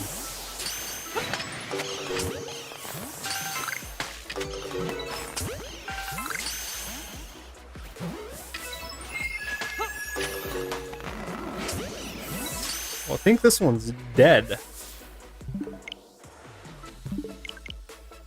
See what else we can get.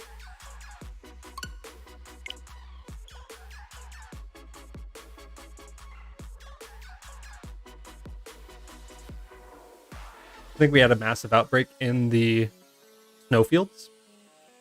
Alabaster Icelands, Snowlands, Coldlands. One of those is right.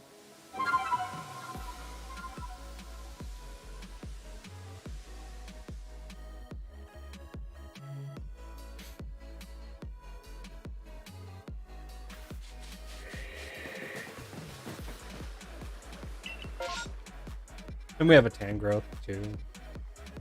I suppose we have a Tangrowth.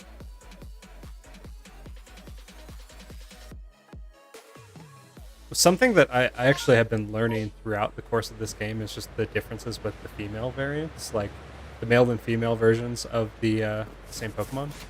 And I didn't know there was like differences on Tangrowth. It's like those small subtle ones, right? But you don't really get to see those on some of the other sprites as easily.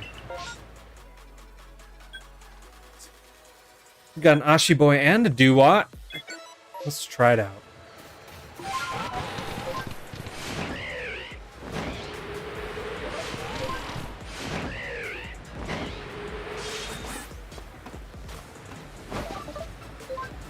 Samurot's probably like my least favorite of the trio in this game.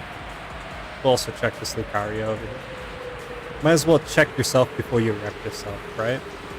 Nope. Big surprise. Typhlosion definitely was not up on my list until I saw the flames. Like, when you first see the flames on Typhlosion, it sets it off. The purple flames really set it off. If it was just like seeing it without flames when the first leaks came out, it just looked derpy, dude. I was just like, oh, it's just a sleepy Typhlosion. Cool. But then you see the ghosty flames, and like it makes the Pokemon. Makes or breaks it. You guys chill.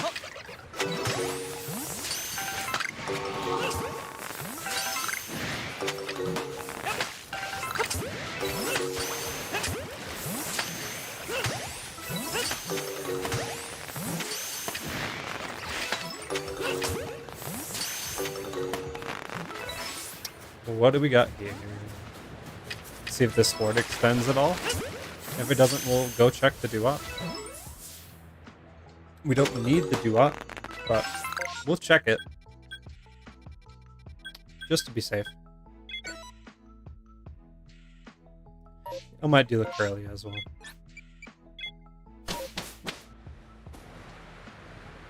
It's on the way, right?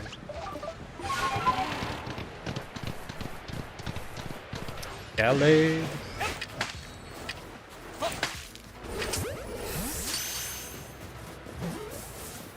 Are you guys just gonna run? Yeah. Get out of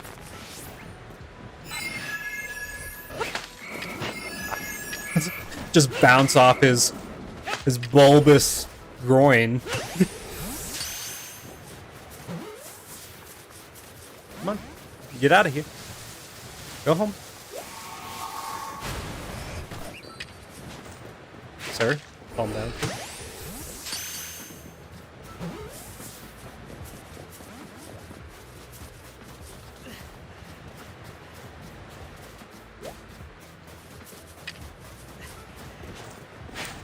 You forgot I was even here.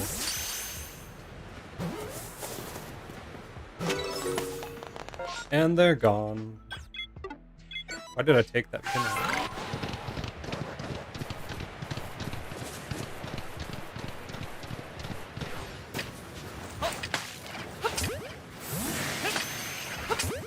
See how many water pulses I'm gonna get hit with. Place your bets now. 1. 2. 3.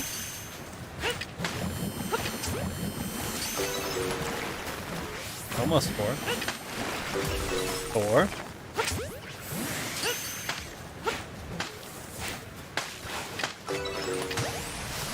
Oh, Aquajet.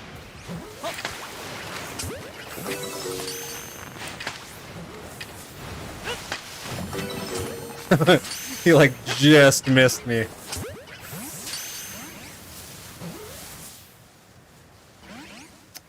Always got the straggler. Dude, 2 stragglers. We got.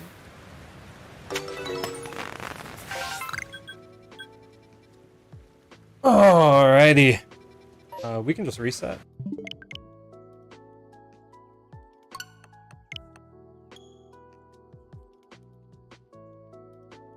Oh, those water pulses got me thirsty.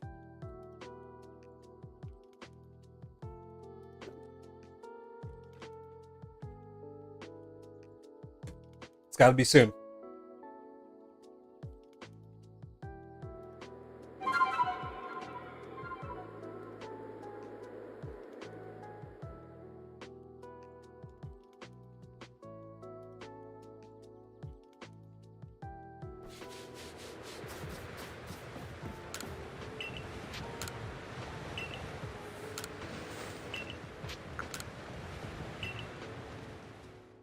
Oh, something else. If you guys ever have a need for a specific Pokemon, there is a trade request in my Discord. Like, if you need help clearing out your decks. Say you're stuck on space-time encounters and you need a shield on, or you want a Spirit Tomb without having to get all the wisps. You can definitely hit me up there, or even just pop in and drop a comment on the stream. And if I'm in the village, as I'm heading to now, I'll happily just pop you a trade real quick. I was doing that on Reddit for a lot of people in the Legends Arceus group. Just trying to help out where I can. I played this game 200 hours so that you don't have to as much.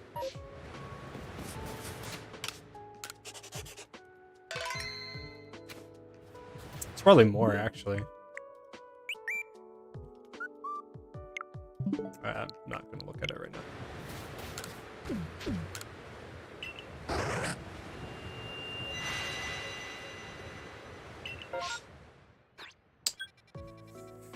Ooh, we got Riolu again. The only reason that Riolu is cool is because if it does give me the ability to do a permutation hunt for an alpha, I'm probably gonna do it. This is exciting too, because I do have Alakazam Perfect. We already have a shiny Alpha Alakazam, but Alakazam and like specifically Abra are my favorite Pokemon line in every single game. Like any gen, it's Abra and then Bulbasaur specifically. Everyone would think based off of the channel name, it would be Lucario line, which I do enjoy. That's more so because of like a pun with my name. I didn't want to go by like a completely different name or something on YouTube like some channels do. Do that or Lugia.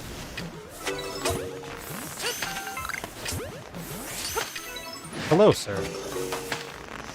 I have a much bigger version of you.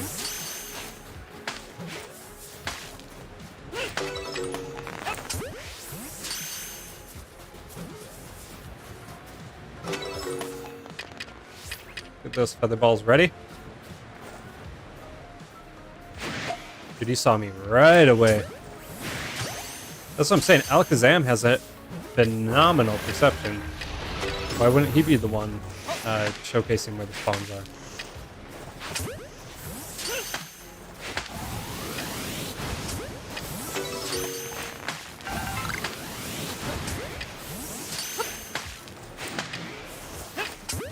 Being able to stun Pokemon like right when they're mid physical attack is actually really satisfying.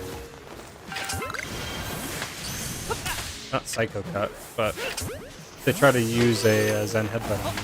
Like that. You just sit there.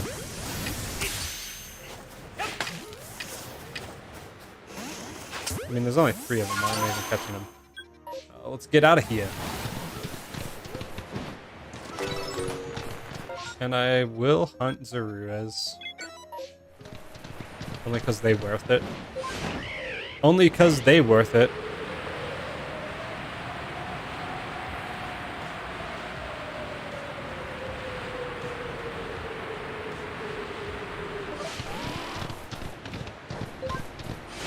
I swear to God, there's another Machoke that shows up on my screen.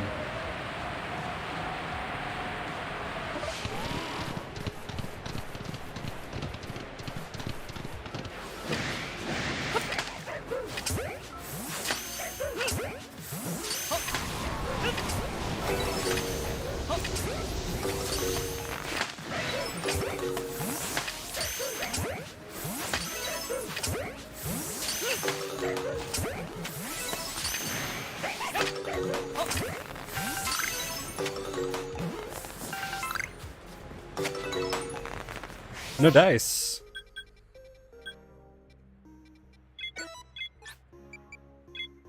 We'll switch to the Pearl Settlement and we'll just climb up the wall. This shit makes me climb up walls.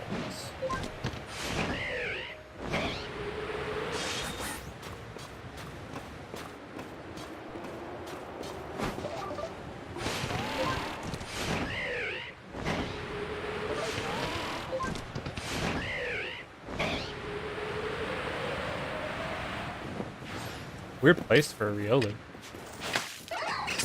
This is like where Bronzong and them go. The Mastiffs do mix that up quite a bit. Makes it a little bit more refreshing.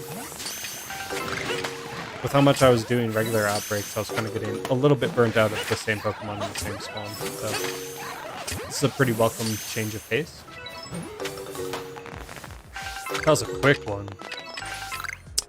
What are we getting? Normal Lucarios. Look at the shiny. I have perfect dex entry for Lucario, so.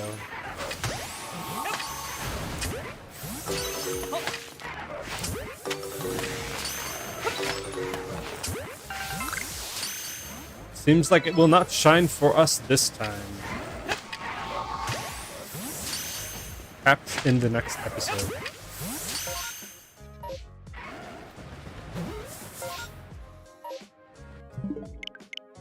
And we reset.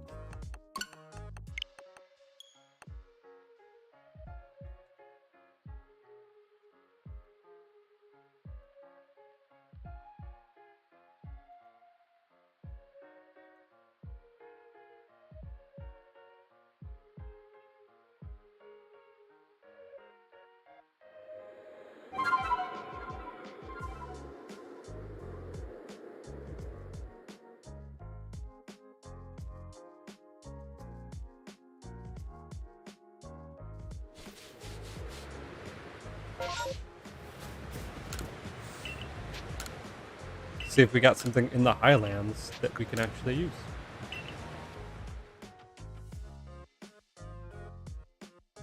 Where all our minty boys live.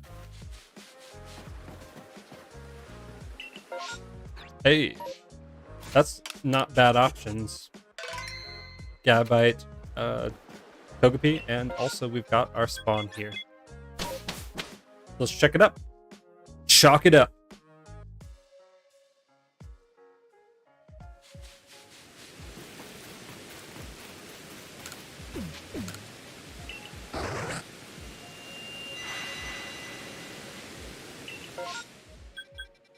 And a whole lot of nothing.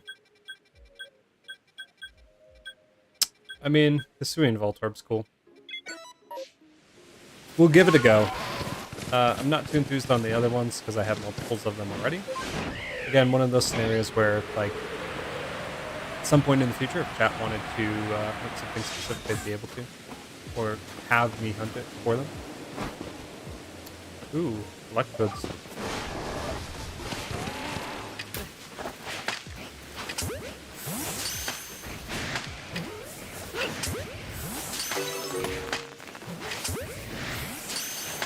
Get away.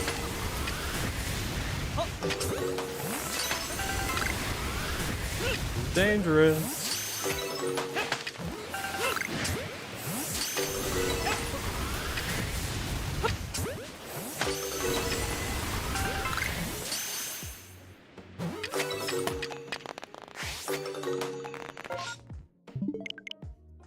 So we will do probably Gabite and then Togepi, if nothing else.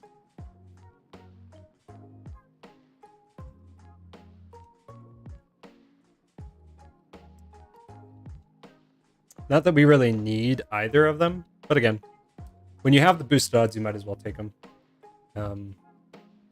Always good to at least just check. It gives you the best shot of getting a shiny in entirety.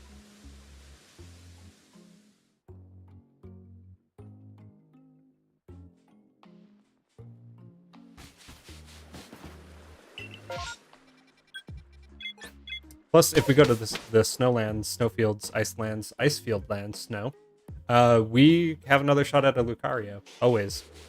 That's kind of how I always played, is like, I will target like maybe one alpha, and like, for a while there, I would run a full route anytime I would zone into one of the zones. And that's where I did get some of my shiny alphas, but I really just want the Lucario here, and like Gallade, but that's like a reset hunt. Or it's turned into one, I should say. So it's not really worth, in my opinion, checking them all. When you can just check the one and done. Plus this guy's like right on the way.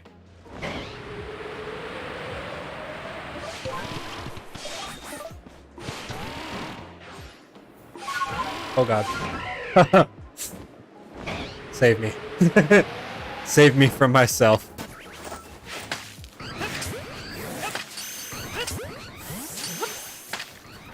Purple boy.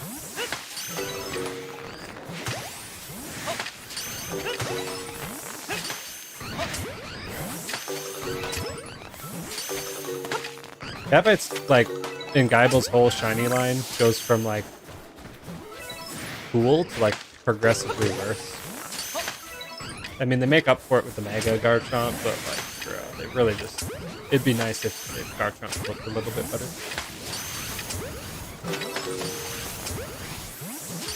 I know they'll probably like never go back and change another shiny, but I don't know, maybe they'll do like a regional Garchomp eventually.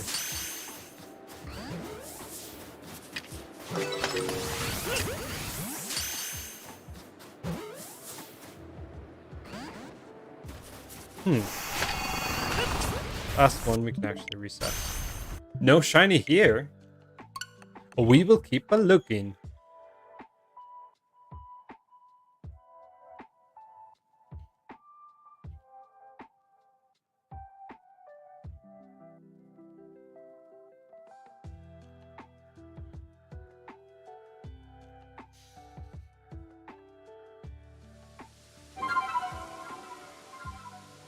See if Togepi is any better.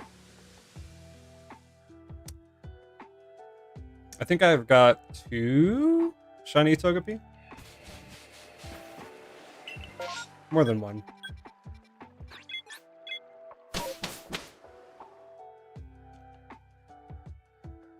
The hunts where they're like more of a timid species are a lot easier to get through, just because you don't have to use any balls. You just scare them off. Scare them into being shiny.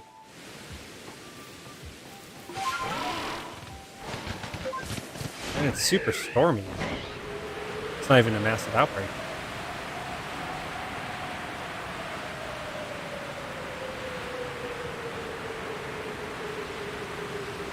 The little like area here that Togepi spawns in is so cute. It's like exactly where a Togepi would be. Look at me, I'm so scary. Just chase him.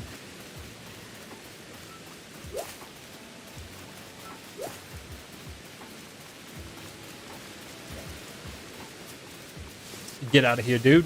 Come on. Move. You too.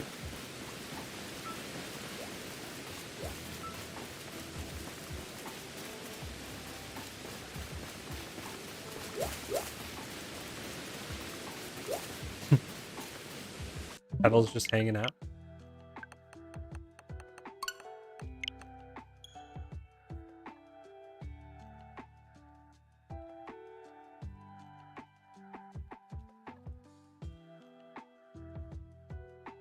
Hopefully we'll get a Rowlett spawn soon. It's been a minute. Getting everything but. And that's kind of the how it's been. How it's going, how it is.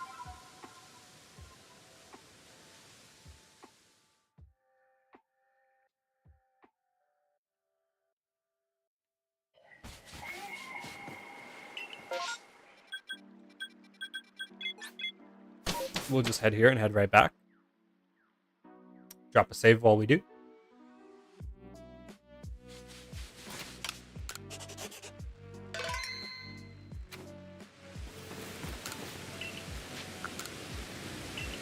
This isn't too bad as a whole in terms of encounters. I mean, like, I've done really tedious hunts before. I've done full odds resets in Gen 2 Crystal.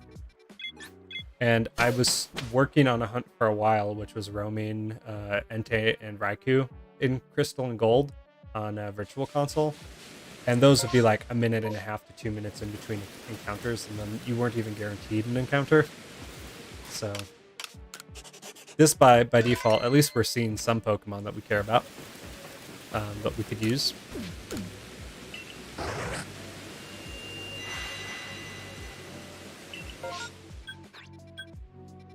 So we have the Cyndaquil spawn at least.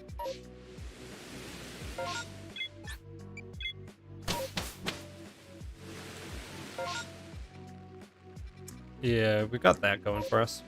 Maybe check the Sliggoo, I don't know. If it has a chance of becoming alpha, then it's kind of worth trying, right?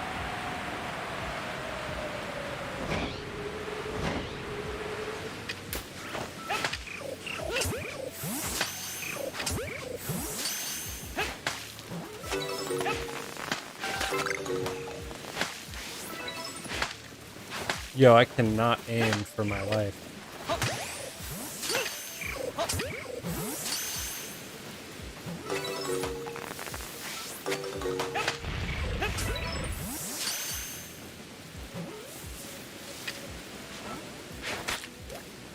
He just disappears into the mud. Like, I know why mud slows you down, but like, does it have to? Ooh. No, just Quilava. I was really hoping for an alpha.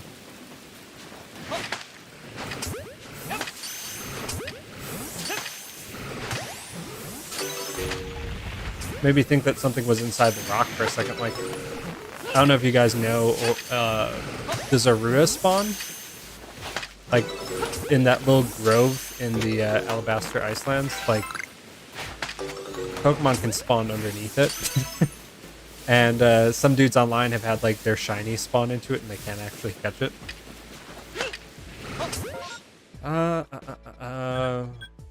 Okay. Here's what I'll do. We will go to the Brava Arena. We'll check the Sliggoo. And we will go snag that Bonsly on the way as well. Alpha Cricketot, get out of here. Well, that's not even the right area. Sorry, sir. Continue doing what you were doing. I thought it was like the super close spawn, but it's like the semi-close spawn.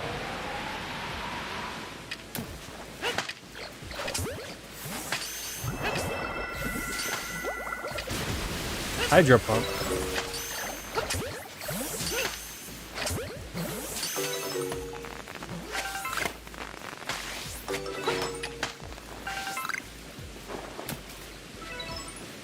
You gonna run away? No? You ever like have one of the Pokemon use like a beam like that and just sideswipe you with it even though you dodged it? That always feels great.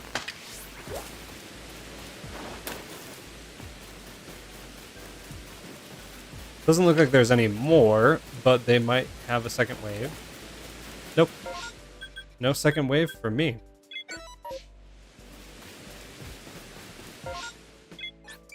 We'll go Diamond.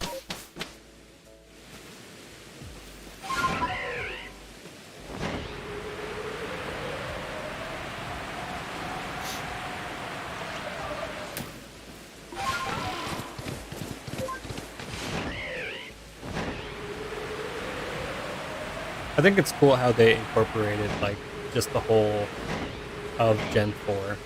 And I mean, granted, it's like Gen 4 in ancient times, but like seeing like the lakes and, you know, like familiar but not familiar places in the game, I think is a really cool touch. And I look forward to seeing how they do that with other zones and hopefully other Legends games.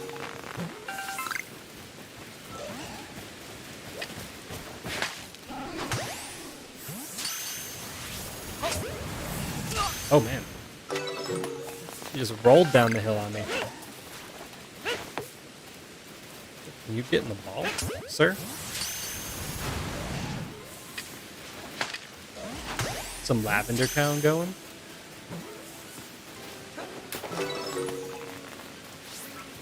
Last one. Second to last one. He broke out too.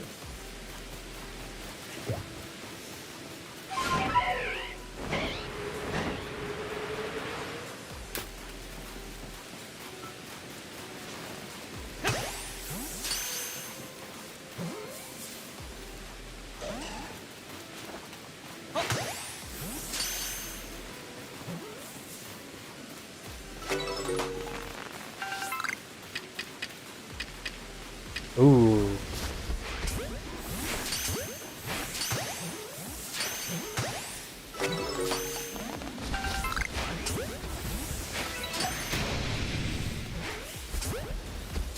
Alpha spawning in right as the base drop.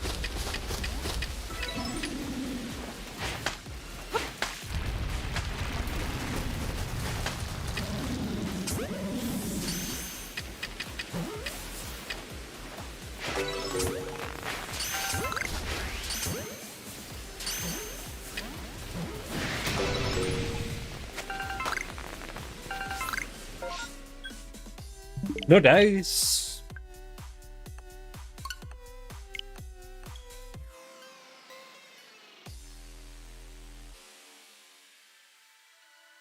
We just gotta keep rolling them bones.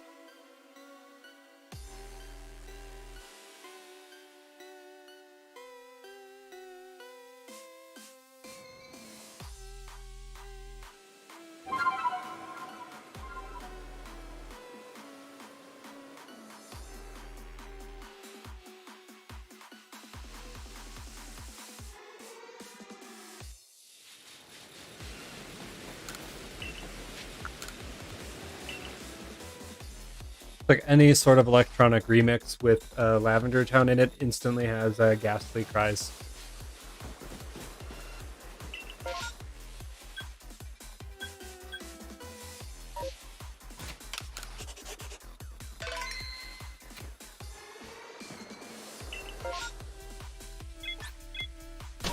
I'm actually gonna skip this.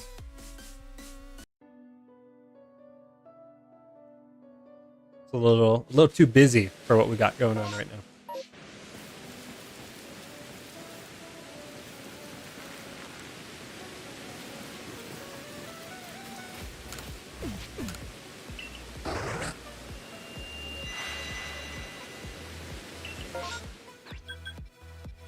Dang. I mean, this could give us our shiny Roserade. We do have a Grottle here, too. And we do have unknowns. Alpha Psyduck, how you doing?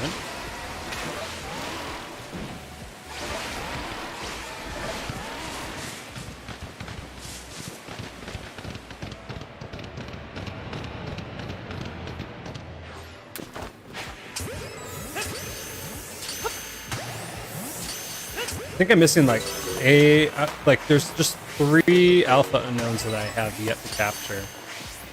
I think it's like A, Y, and like some other random one.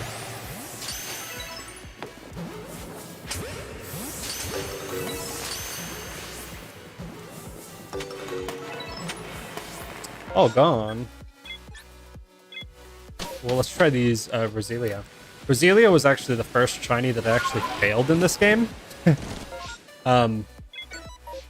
Like when the game first came out, everyone recommended saving as soon as the shiny comes on your screen, right? But they didn't say that saving mid-outbreak can break your outbreak. So I had a regular Roselia outbreak, shiny came up, it ran away.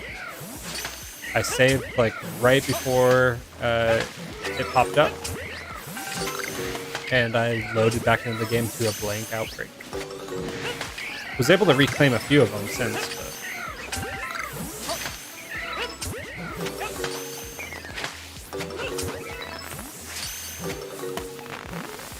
that one stung a little bit though. I failed the Macho. It was an overworld spawn. I reloaded the game. Wasn't there anymore. Ooh. Okay. Dang.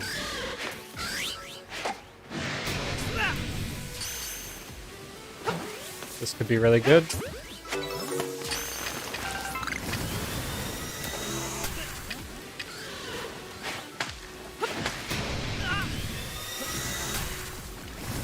Well, I'll actually do a little bit of fighting for.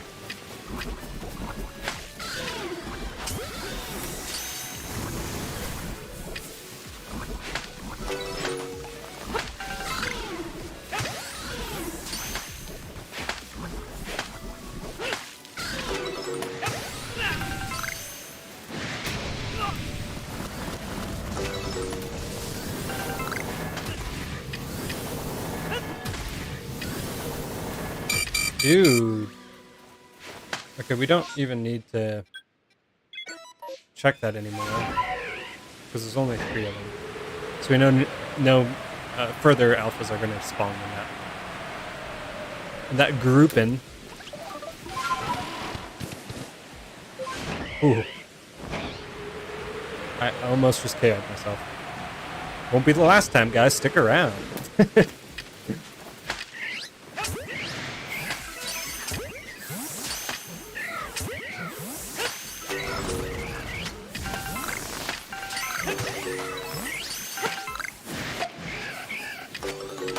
Did you get stunned, please?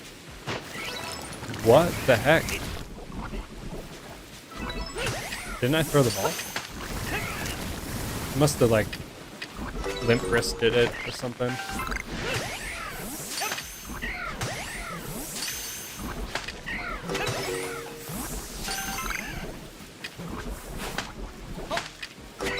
You can just tap the button, then it like you just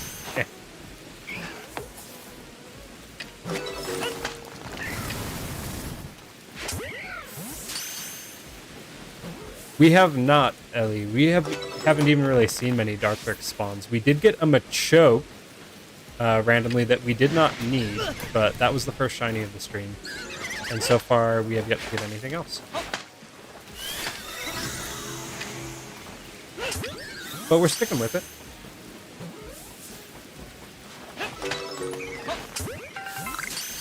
Kind of just checking things out as they come in between.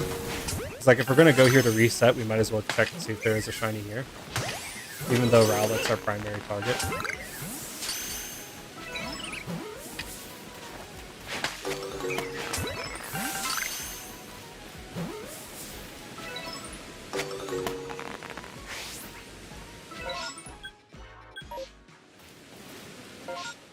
Not really a whole lot here that we... I guess we'll check the Groudle. Groudle?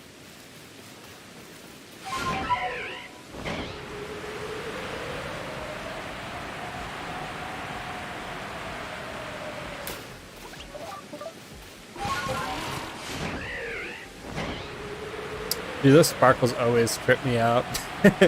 When there's just like one of the nodes glowing. Like, there's no way there's a shiny down there that far away. I can't see that.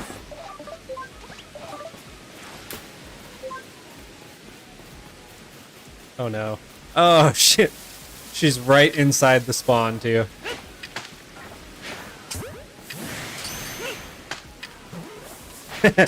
I wish there was someone to rob. Not I. Not I, good man. Good madam. Misfortune sisters. They have a way of positioning them so that they're like right in your way.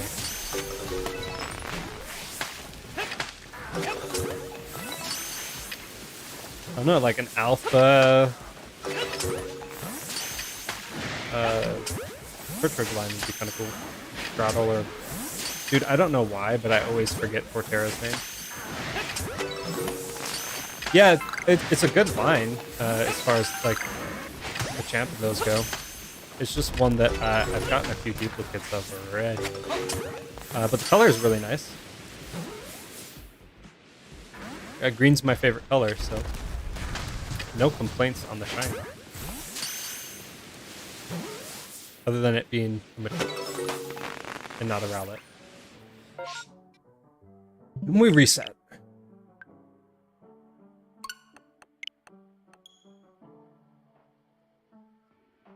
It's going to be like the third Machoke that I post to Instagram.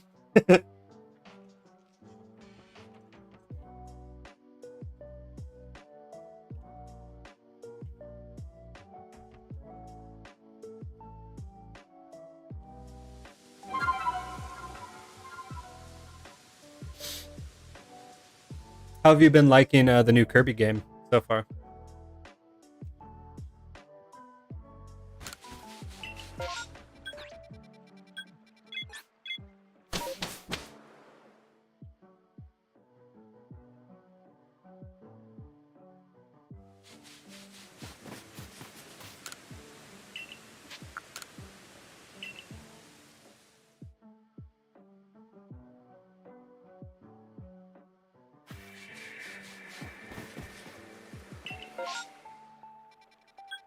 I will actually check this Shellos because we don't have that version of it.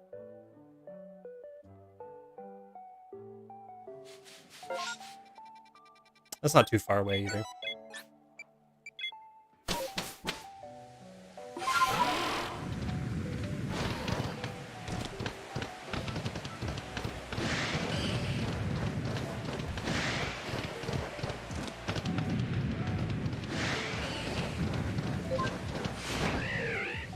It's a no on the Alpha Ninetales.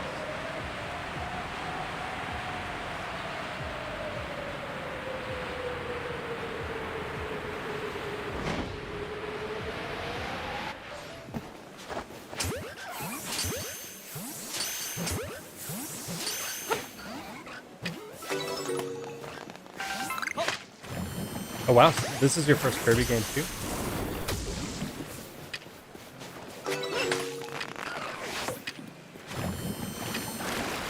I was like obsessed with the original Kirby Nightmare in Dreamland for NES.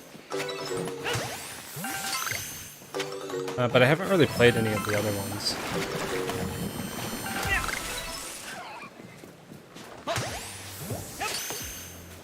Used them a lot in Smash Bros. N64 and otherwise.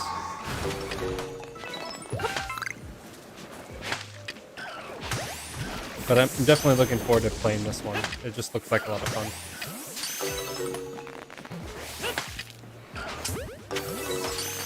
Oh yeah, for sure. I'll probably be picking it up like next week or so. And it being co-op, like I'll be playing it with my wife.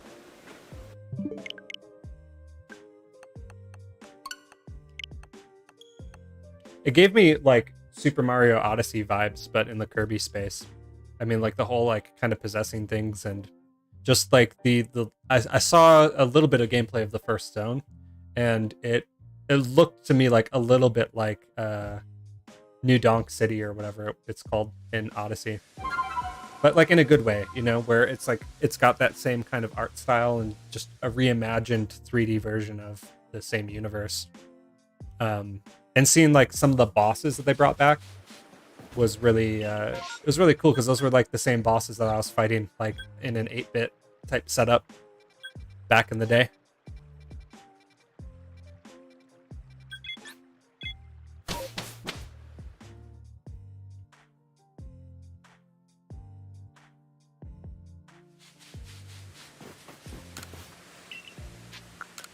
I guess we'll return and try and reset the spawn again.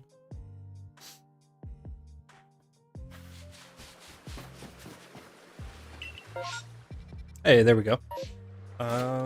Let's hope that we get a Rowlett.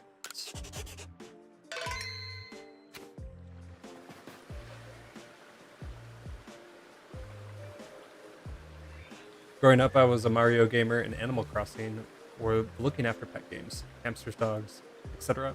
Haven't really gamed much since a child until I got a Switch Lite in 2019, venturing out as an adult. Hey, I mean, better late than never. And there's, I think, like, the positive side of that is just that there's so much to do and so many games out there that are just really, really good that you can get on the cheap. I've never been like a super current gen gamer in the sense that like I'm not the type of person that will pick up a game like at launch unless it's something that either really intrigues me or that I know I'm going to like Pokemon. I prefer to be a little bit behind the current trends only because like then I can get the games for cheaper and get an idea of if they're actually good or not, and if I'll enjoy them. Hey, there's a Dartrix. And like I was a big Xbox guy for like the longest time and was into shooters and Halo and that type of thing. But I don't really do too much of that anymore. And so I'm kind of like going back and revisiting like a lot of the like Nintendo games and platformers and such that like I just didn't play because they weren't on Xbox.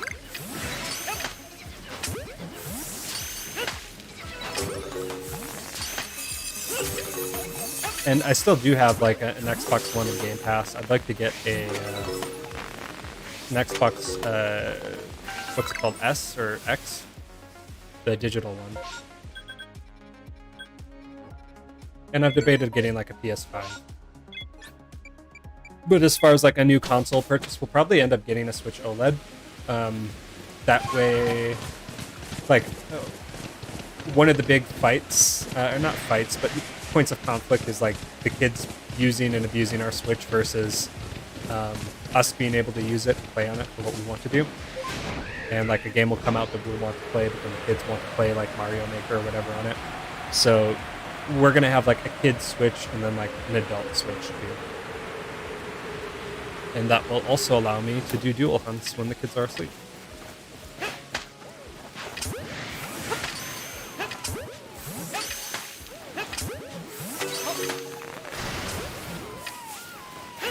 But I kind of debated getting like a Sony system just because I haven't really played one seriously since PS2.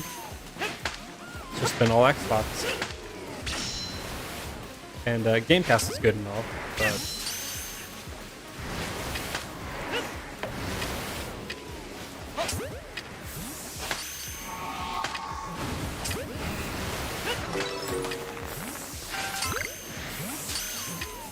Thinking of getting an Xbox S2. We're going to wait until I finish my uni degree, as it might be distracting.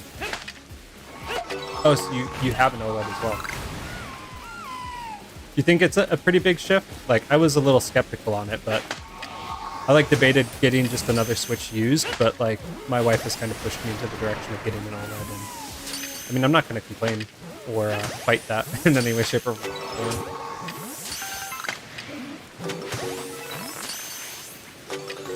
I like saw the rumors that they're making like another Switch as well, so I don't know. It'll, I guess, depend on when that drops or if more info comes out. Yeah, Xbox is a good price too. I love the look of a PS5 and had a PS before, but so expensive and hard. They're really hard to find. Absolutely, and like the price point for the S, and like I don't buy physical copies of games anymore. Like I typically just buy digital anyways. So provided it had good enough storage, which like I'm tech savvy enough to be able to expand that if needed, or add another hard drive or whatever, and add an external hard drive. But most of our collection is going to be digital or through Game Pass anyway, so it doesn't really make too much sense to buy like the X. I'm also not one that like really cares too much about 4K or like significant graphic upgrades. Like 1080p is fine. The Switch outputs at 1080p. My computers are all 1080p. I'm streaming right now at 1080p, so it doesn't really make much of a difference for me to have the 4K native upscaling in the X. And we've had Game Pass for a really long time and have really enjoyed it. It's always cool to pop in and see new games that come out, and like titles that are like new that we wouldn't have gone out of our way to pay for, but we can just download and enjoy.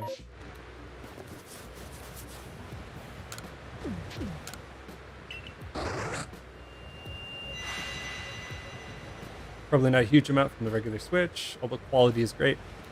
I mean, my house is white, so the white Joy-Cons I love. It gave me an option for a TV too. Yeah, I mean, color coordination is huge. And I mean, it's not priced too far outside of what like a normal Switch would go for. And I think that's kind of a good advantage. I was hoping that there'd be more like in the next iteration of Switch, so there'd be more like improvements to battery life. Because I find that like my Switch chews through battery life if it's got like the brightness turned up and it's not on the dock, but I mostly play docked anyways. But even just having the upgraded screen is cool, and you know, colored Joy-Cons and stuff, that's fun too.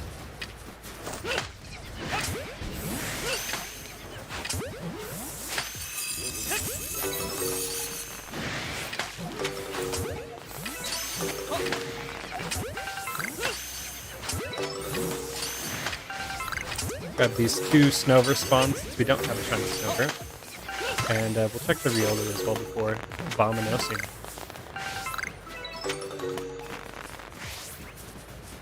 I almost bought the Animal Crossing Switch because my wife's really into Animal Crossing.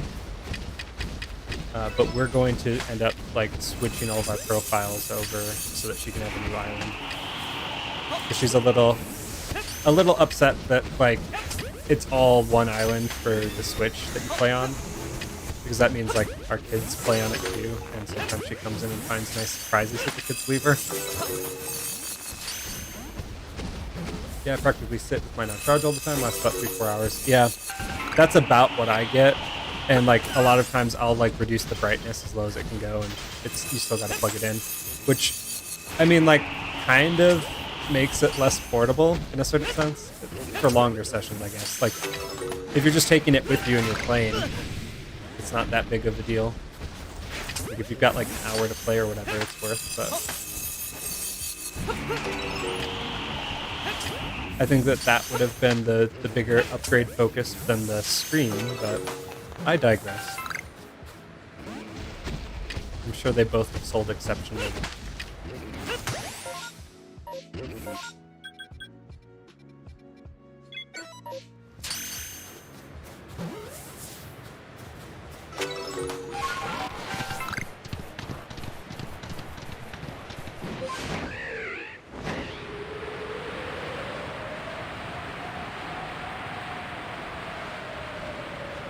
I saw like the new Stream Deck too, and like I don't know about it.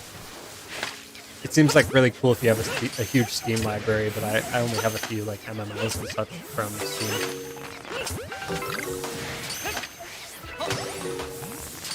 Yeah, so annoying. Only one island. My IG account was an ACNH before Pokemon. Okay. Expanded it because my island was all aesthetic, so only got the DLC to work with really. Yeah, that's the downside to it. I don't know why they did that. Like, I can get that it would be cool to have, like, a bunch of people kind of working towards the same goals and building upon one area, but I don't know.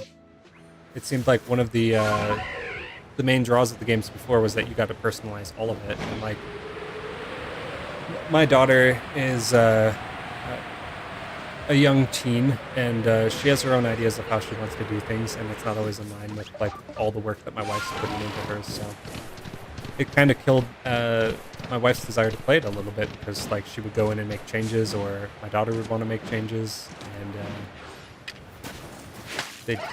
I mean, you know, like one person would want to plant a bunch of trees and flowers in one area, and one person wanted to use it for something else. So, but we'll probably get back into it if we get a secondary Switch for sure. We'll be able to kind of start from scratch, and I don't know, maybe I'll play it a little bit. I played the Wii Animal Crossing lightly, and I did do Pocket Camp on my phone for a little bit and had some fun with that.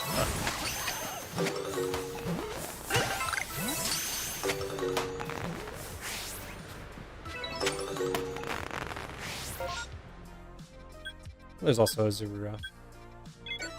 We can check that too.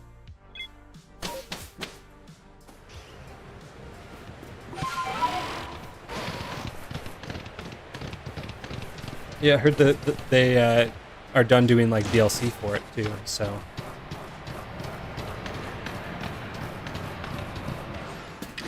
I don't know what the content's been like since the DLC launch.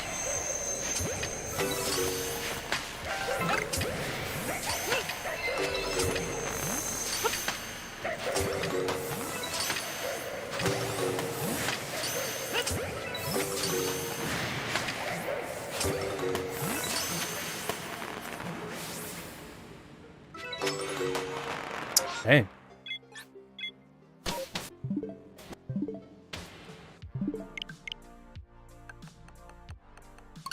I did get one of like the packs of the cards to try out the amiibo cards. So I have all the ones for Legend of Zelda, but I didn't have any Animal Crossing ones, and I still would like to get some of those for my wife, just because the amiibos are so expensive to collect them all. Like, it's cool to collect them, but as an alternative, I think the amiibo cards are fine as well. It is 2:37 p.m. I am off of Mountain Time, which is an hour later than Pacific.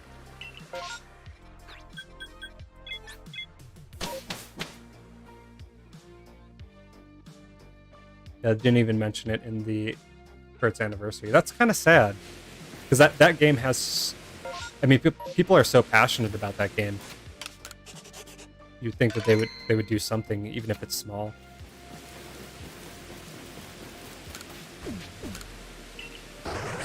Alternatively, I don't know. Maybe they'll make another Animal Crossing in the future, or in the near future.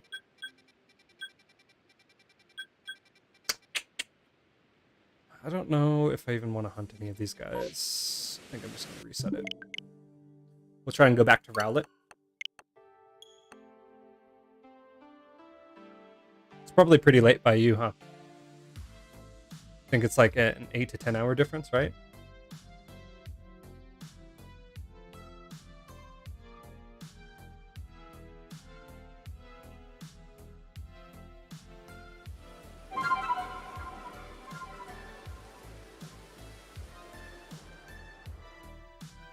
It's been a pretty lazy Saturday today so far. I went to the gym really late last night, so had a bit of a slow start today because I was out working out at like 10 p.m. I might go late again tonight. Run back. Just basically woke up, got ready for the stream, had breakfast, and here I am.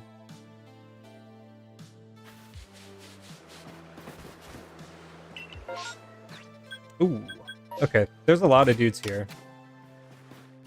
Normal outbreaks. So I'm gonna just check all of these real quick to see if we can get a shiny out of them. Yeah, I bought specific ones from eBay. Did pre-order 1 pack of most recent set. 8:40 p.m. in England. All good. Yeah, enjoy. If you end up leaving, enjoy your evening. I'll probably be... I don't know exactly what my stream schedule is going to be. I'm still trying to figure that out because I do work like a day job as well. I'm thinking that I'll probably be doing late nights, though. I mean, it's anyone's guess. I know that I'll be streaming on Saturdays, and I'll probably be doing playthroughs of games like on weeknights. Initially, I was kind of thinking doing T days, so like Tuesday, Thursday, Saturday, because there's a T in it. But I still have to kind of figure out exactly what I want my dedicated schedule to be. And of course, weekends are going to be more flexible, but see where things go. If not, the VODs are going to be on there for anything that I do as well. There's like some UK people on Reddit that I was talking to that were interested in following some of the streams that I do, and we were kind of facing a similar predicament where I'd come home from work and it'd be like close to 10 p.m. by then, and we were trying to do trades and such, but you've done plenty as far as support already. No worries.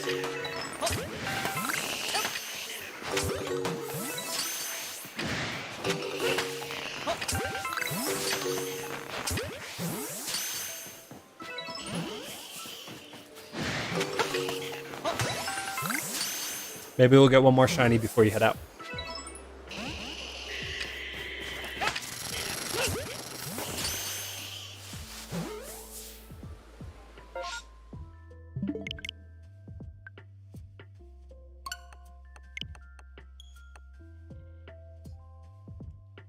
One thing that I thought was kind of neat about the amiibos is how you can train them in Super Smash Bros.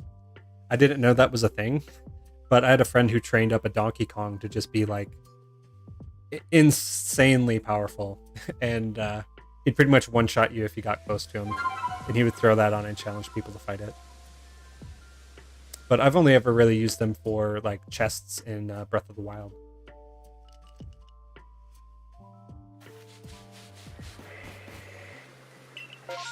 I think it'd be cool to see those like brought into Pokemon.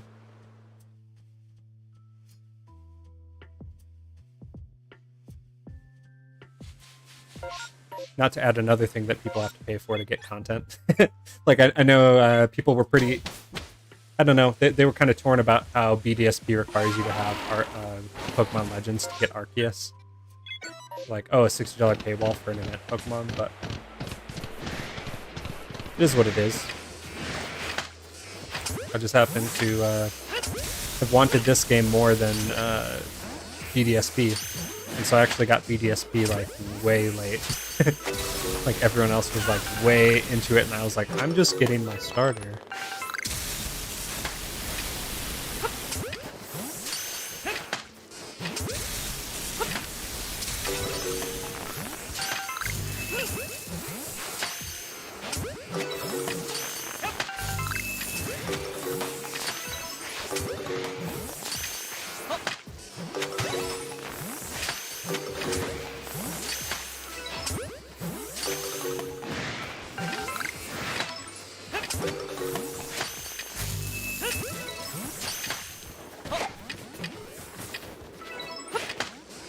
I think this one's slowed down enough.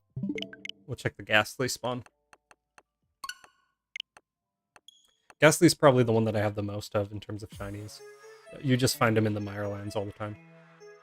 That'd be really cool, especially if it's specific Pokemon that aren't in one, but in another, so you maybe need to trade to get the amiibos instead. Yeah, like that would be a really awesome option for exclusives. Like they would make a ton of money on that, and it would be something that like I would actually want to collect, just as figurines to have, you know? If it was reasonable, totally.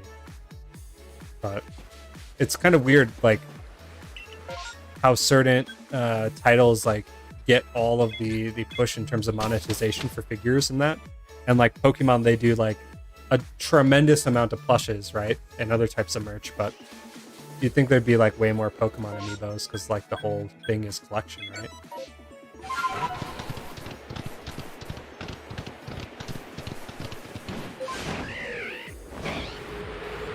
I mean, they kind of did like the closest that they really came to that was in Gen 4. If you were playing with a DS Lite and you input a Gen 3 cartridge, like a Game Boy cartridge in the bottom slot when you load the game, it would actually affect the spawns in game.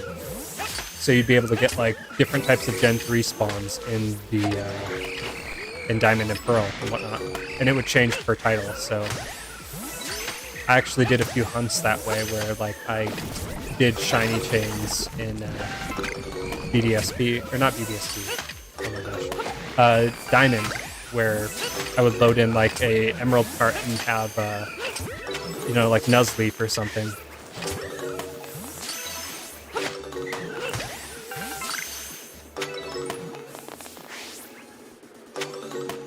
No dice.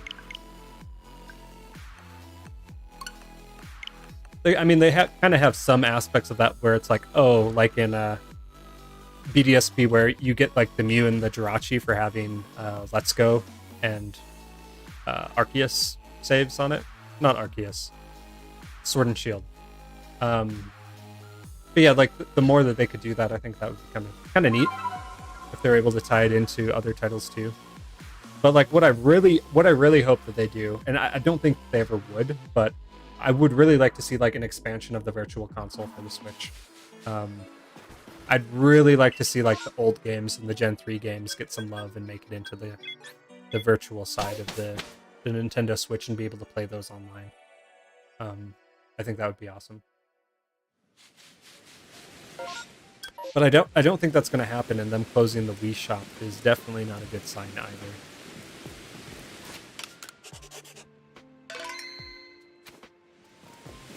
I'm going to be trying to get all of the Virtual Console titles before the eShop closes.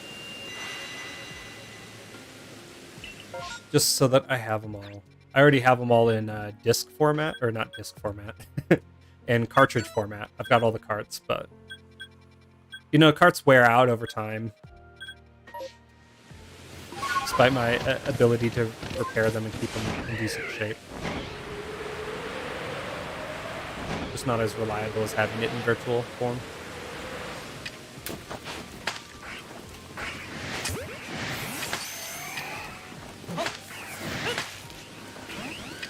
How did I keep stunning them? Oh man.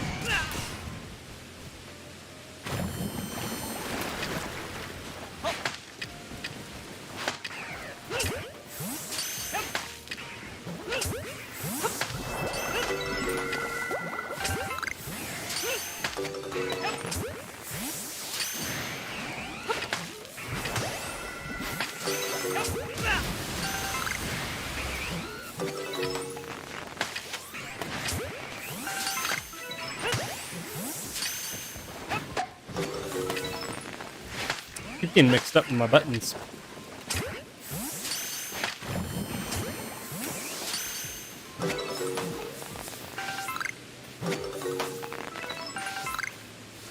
Ooh.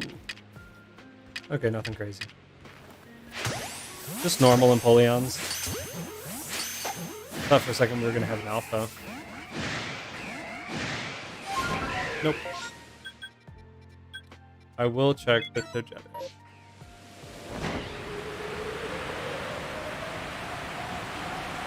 I guess we'll have to see what they all bring with Violet and Scarlet.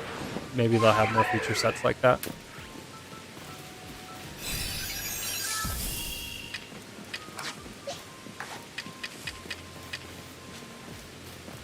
I am kind of a fan of Home, which like I know a lot of people were not so much at the start. But I like being able to have all of my Pokemon in one spot and make trading easier, even if there's like a small monthly fee. It's definitely a step up from Pokebank, which I was using for all of the DS stuff.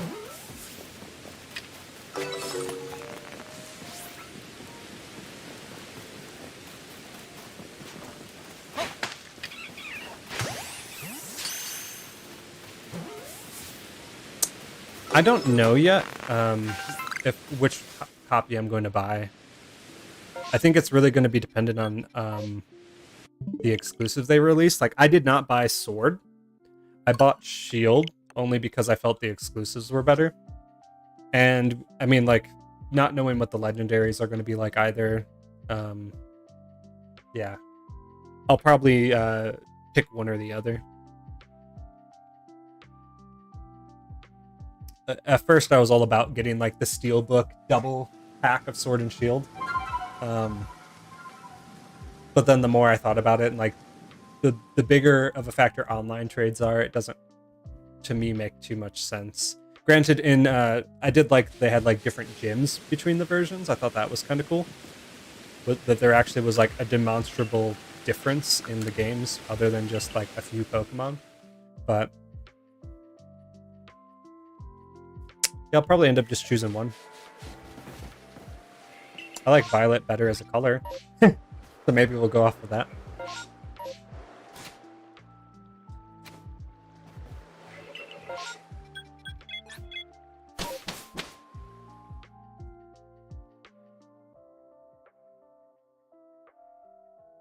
Yeah, I haven't decided either, but for sure only get one at least to begin with. Yeah, that seems like the sensible approach. I mean, if they gave me like a really profound reason to, like if the versions were extremely different, maybe. But yeah, for sure we'll pick up one on release. I'll probably go digital, just as I've done with the last 3 games, and play it on launch night and stream it. I'm really excited to stream it when it comes out, though, because like I wanted to stream this game when it was somewhat fresh, though didn't quite get to it in time. It'll be really cool to be able to do that with like a fresh release. Same thing with Kirby. Like, I wasn't really paying attention, and it came out, and it's like, well, now I don't have the ability to buy it just yet. Next week for sure. But it would be cool to be able to just like play a game on launch and be a part of the community that's playing it and enjoying it right from the get-go when there isn't as much info or intel out about it.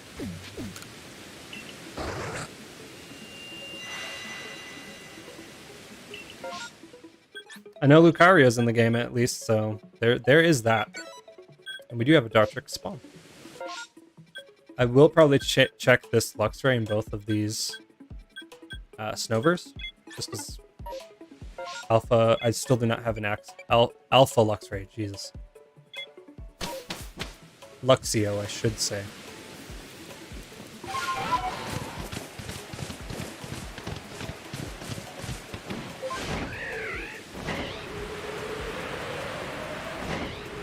Dartrix, please. Please.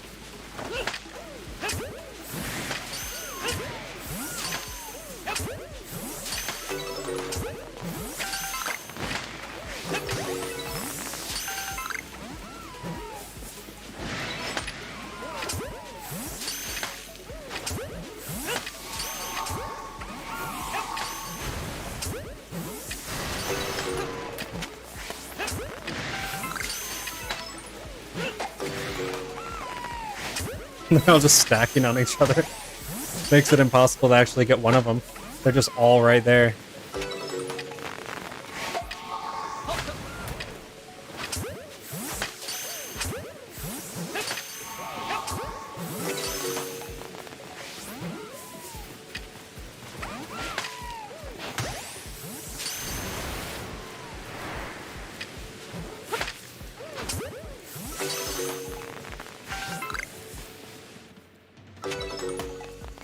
And they are gone.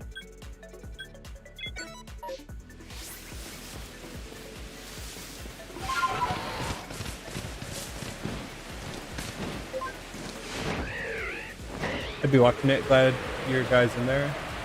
I like the digital score, but something about physical games, looking at them, I really like. I'll say bye now. Have a nice day and good luck hunting. Hey, Ellie, thank you so much for being here. And I just appreciate you a lot. I will catch you on Instagram. I hope that you have a great night, and see you later. Thanks.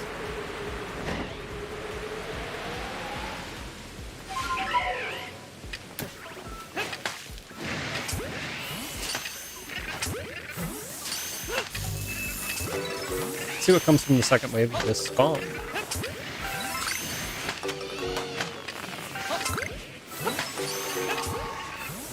I already have several Luxray, but I do not have an alpha, so that's really what we're hoping for in this one, at least.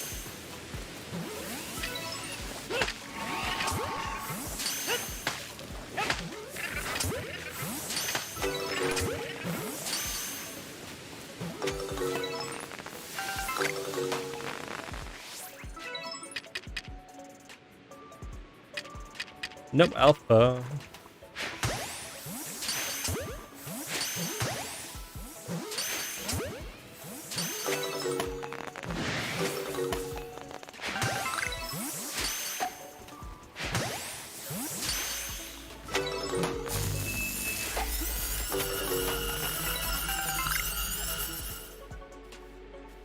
Doesn't want none of that.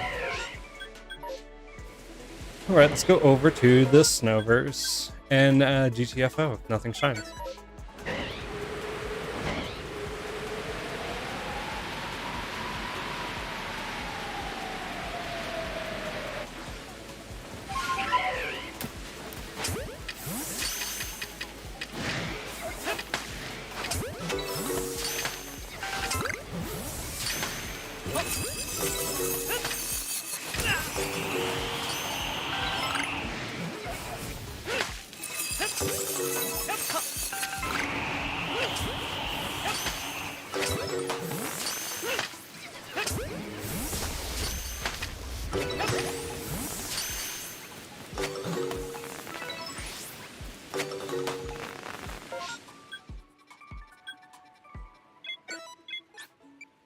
Go to the mountain cap and swing around for Snover.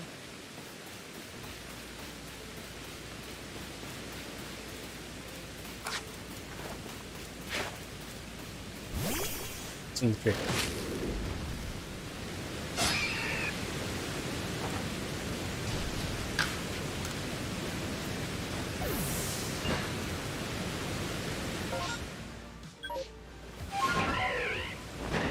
Great Fairy Fountain is one of those tracks that can literally play on an endless loop, and however many variations are available on the internet, and I will never get tired of it. Doesn't matter what tempo, just the melody is good. There's something about Zelda melodies that are just top-notch and just super iconic from the earlier games.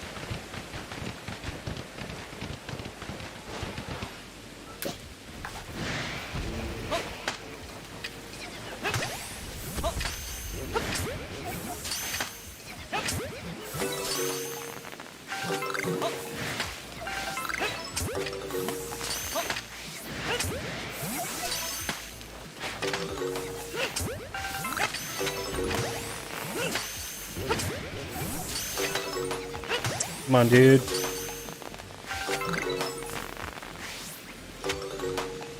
No dice. Can't win them all.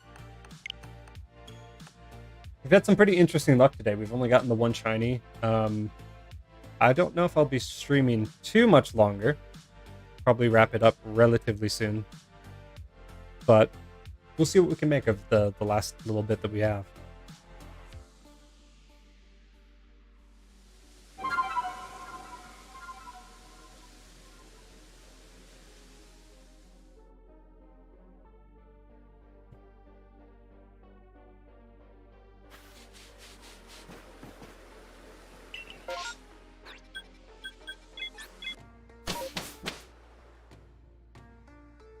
Most of what we've really been encountering are through the massive outbreaks, which do have the lower odds, so that kind of makes sense. Usually I will see... We have been checking a good deal of regular outbreaks as well. And those just have yet to pop.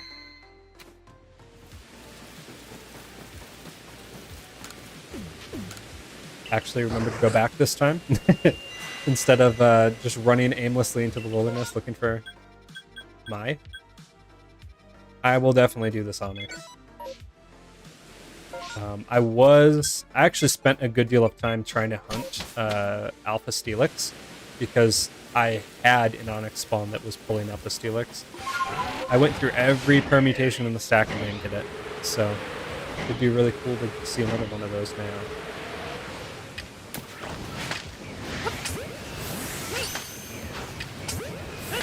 Depending on how many Pokemon are in the first spawn, it really changes the odds and the different combinations that you have for the alpha.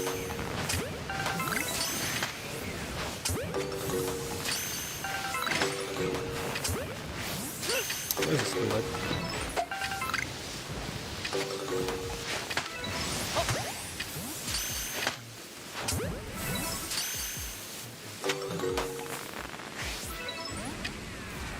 I had a feeling he wouldn't stay in.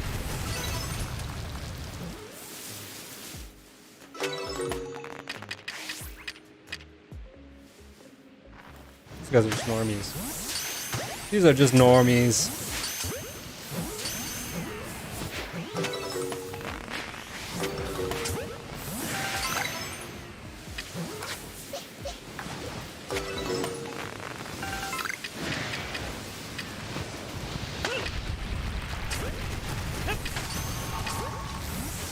Why so angry?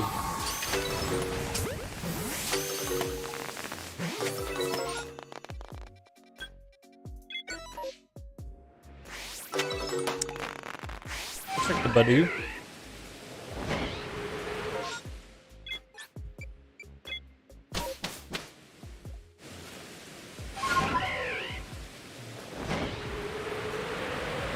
Why not? There's definitely a chance it could be Alpha. We saw Alpha Roserade earlier.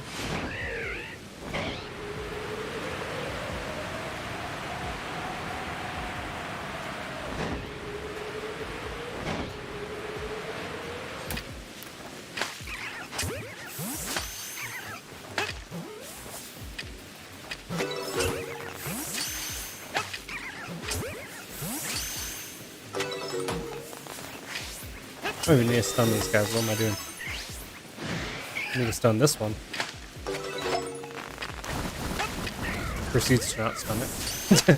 Is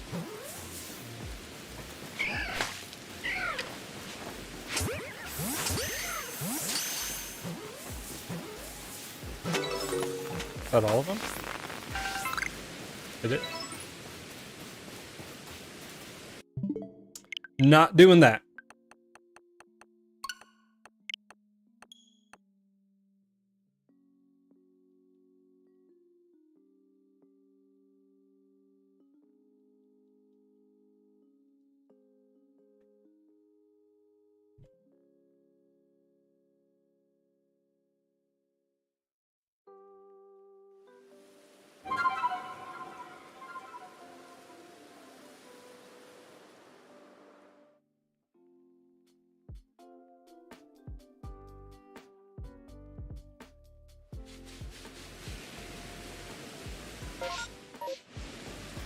Now we run back.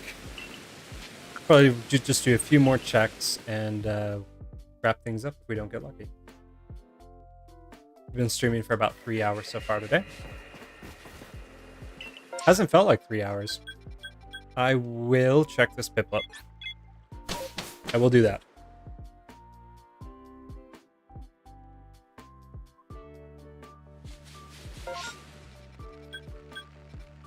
I always feel like there should be like another camp over here. It's like the closest one that you have is the lava camp, volcano camp. And that's not even that close, like you have to go across the entirety of the ocean to get there. So it's either that or you run across here, which is fine. Or like the ability to place your own custom camps would be really cool. Even if it was just one per map.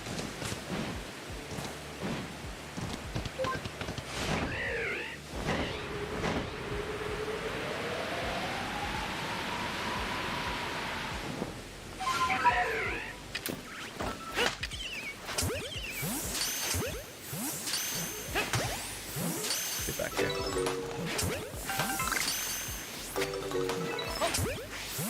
These ones always sketch me out, like even though I save, typically, I just worry that they're gonna run off. Always scared that that's what I'm gonna encounter.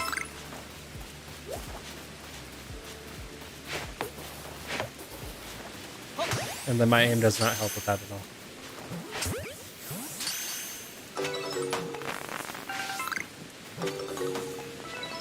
I think that's it. We'll check the Napoleon.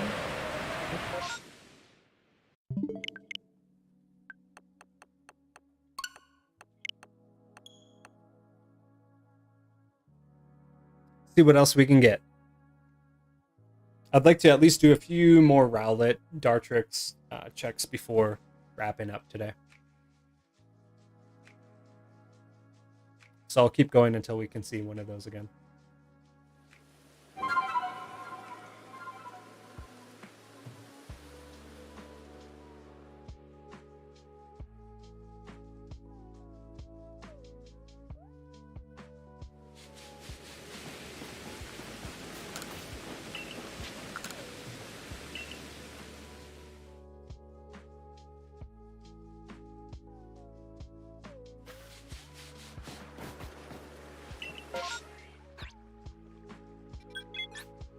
I'm skipping all of these. I'm not touching anything until we see a Rowlett. Unless something really cool comes up. Like, if an EV pops up, I'm gonna hunt it. Like, I have touched every single EV outbreak that has popped up on this game. And that's why I have so many shinies of those. I guess EV or Riolu. Oh, but Grottle? You wore me down. It's not hard to do. Like, there are certain Pokemon that I will hunt repeatedly until the end of time. And usually, like, if it's a green starter, that's usually a good one. Riolu is like that. Eevee is like that. Rowlett is like that for me. There's just certain ones where, like, it doesn't matter how many I have in the box. Doesn't matter how many I have in my home. Doesn't matter how many I got on Community Day. Like, I'll still play and get it. Usually it's like the really drastic ones, but as far as like gens as a whole, Gen 3 has the softest spot in my heart. Even though Turtwig and Grottle are Gen 4.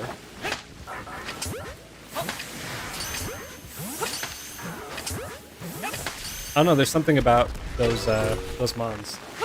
It gives me a lot of nostalgia having them on the team, having them as shinies, even more so. Rowlett was like my Kadabra Abra replacement in Gen 3. So I've really enjoyed that Pokemon. As far as legendaries go, Kyogre, Groudon, I could literally just soft reset for those for the rest of my days and be completely happy.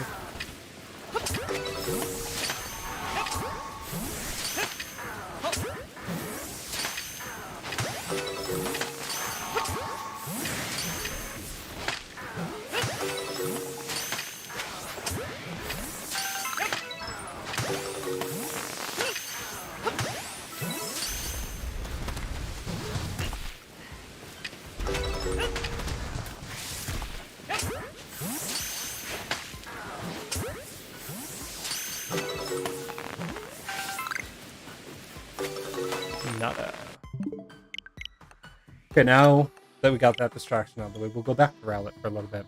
Again, we need to see at least one more Rowlett before we end the stream, so that's what I'm trying for at least. It's been kind of rough today, not gonna lie. I was expecting to see a lot more of them, but you know, it's kind of the way it goes. Sometimes you don't get the target, especially when we're talking about massive outbreaks. Better than space-time distortions by far. I would do this over space-time distortions any day of the week.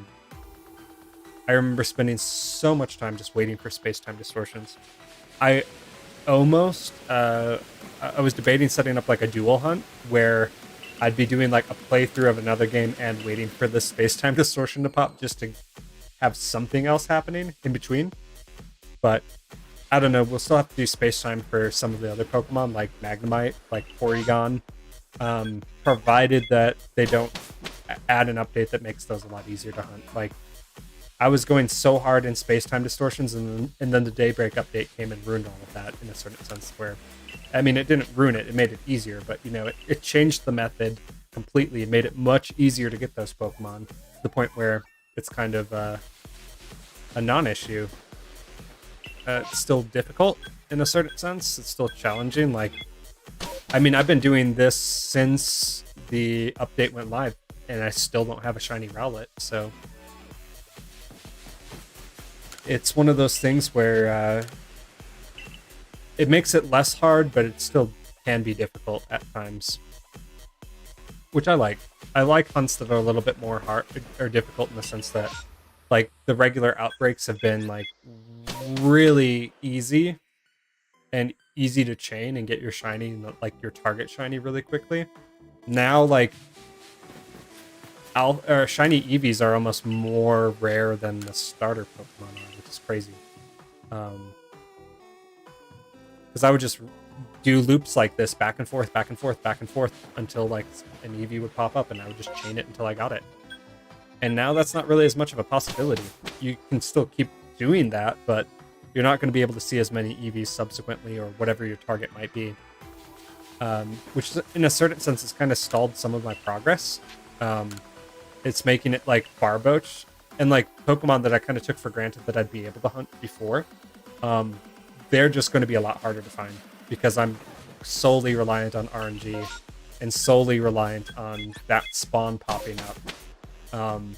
Compared to before, where like if the spawn popped up, I knew it was more so just a matter of patience before I got the shiny. Now it's a little bit dicier, but that's fine too.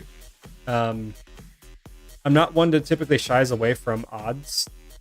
I've done full odd hunts before for fun, and they've gone well. So, you know, 1 in 4,096 doesn't scare me. 1 in like whatever Gen 2 was, I think 8,198. Not bad either.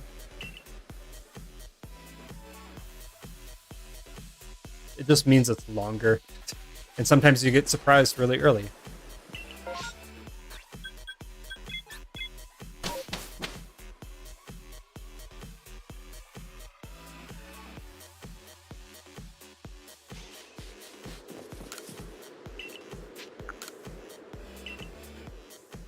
This song is like such a weird juxtaposition of what Lavender Town is about. Like, it's like a party, like EDM heavy rave song, but then you've got like the Lavender theme behind it for the start of the song, and then it just kicks into like grandpa. Like, imagine all the old people in like the Lavender Tower or whatever just like busting out, dancing.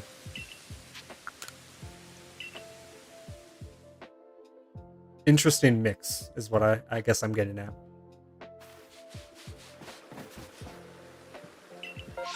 Here we go. This could be it. This might be our last encounter for the day. Let's check. We just gotta toss a few berries into the neighborhood's munchlax, and then we'll know.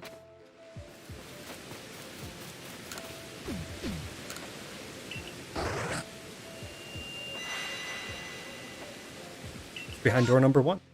Cool. So we do have a Rowlett. This will be the last one of the day, and hopefully we get it.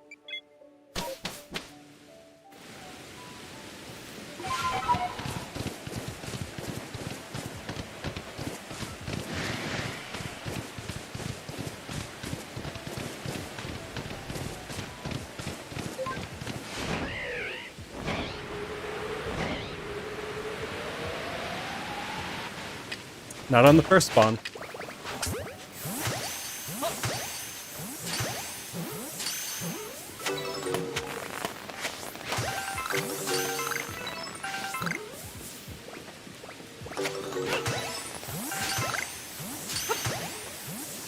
No. No dice.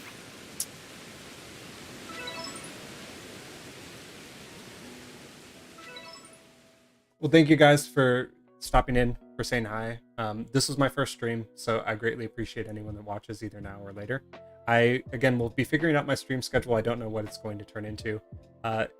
Tentatively, I'm probably going to be looking at nights, somewhere in the realm of like 8 p.m. Pacific to 10, 11 p.m. But I'll be figuring that out. I'll be posting scheduled streams in the YouTube channel itself, so you'll be able to see those and anticipate when they're going to be going live. Um, just thank you for anyone who's watched this. I appreciate it, and I hope to see you in the next one.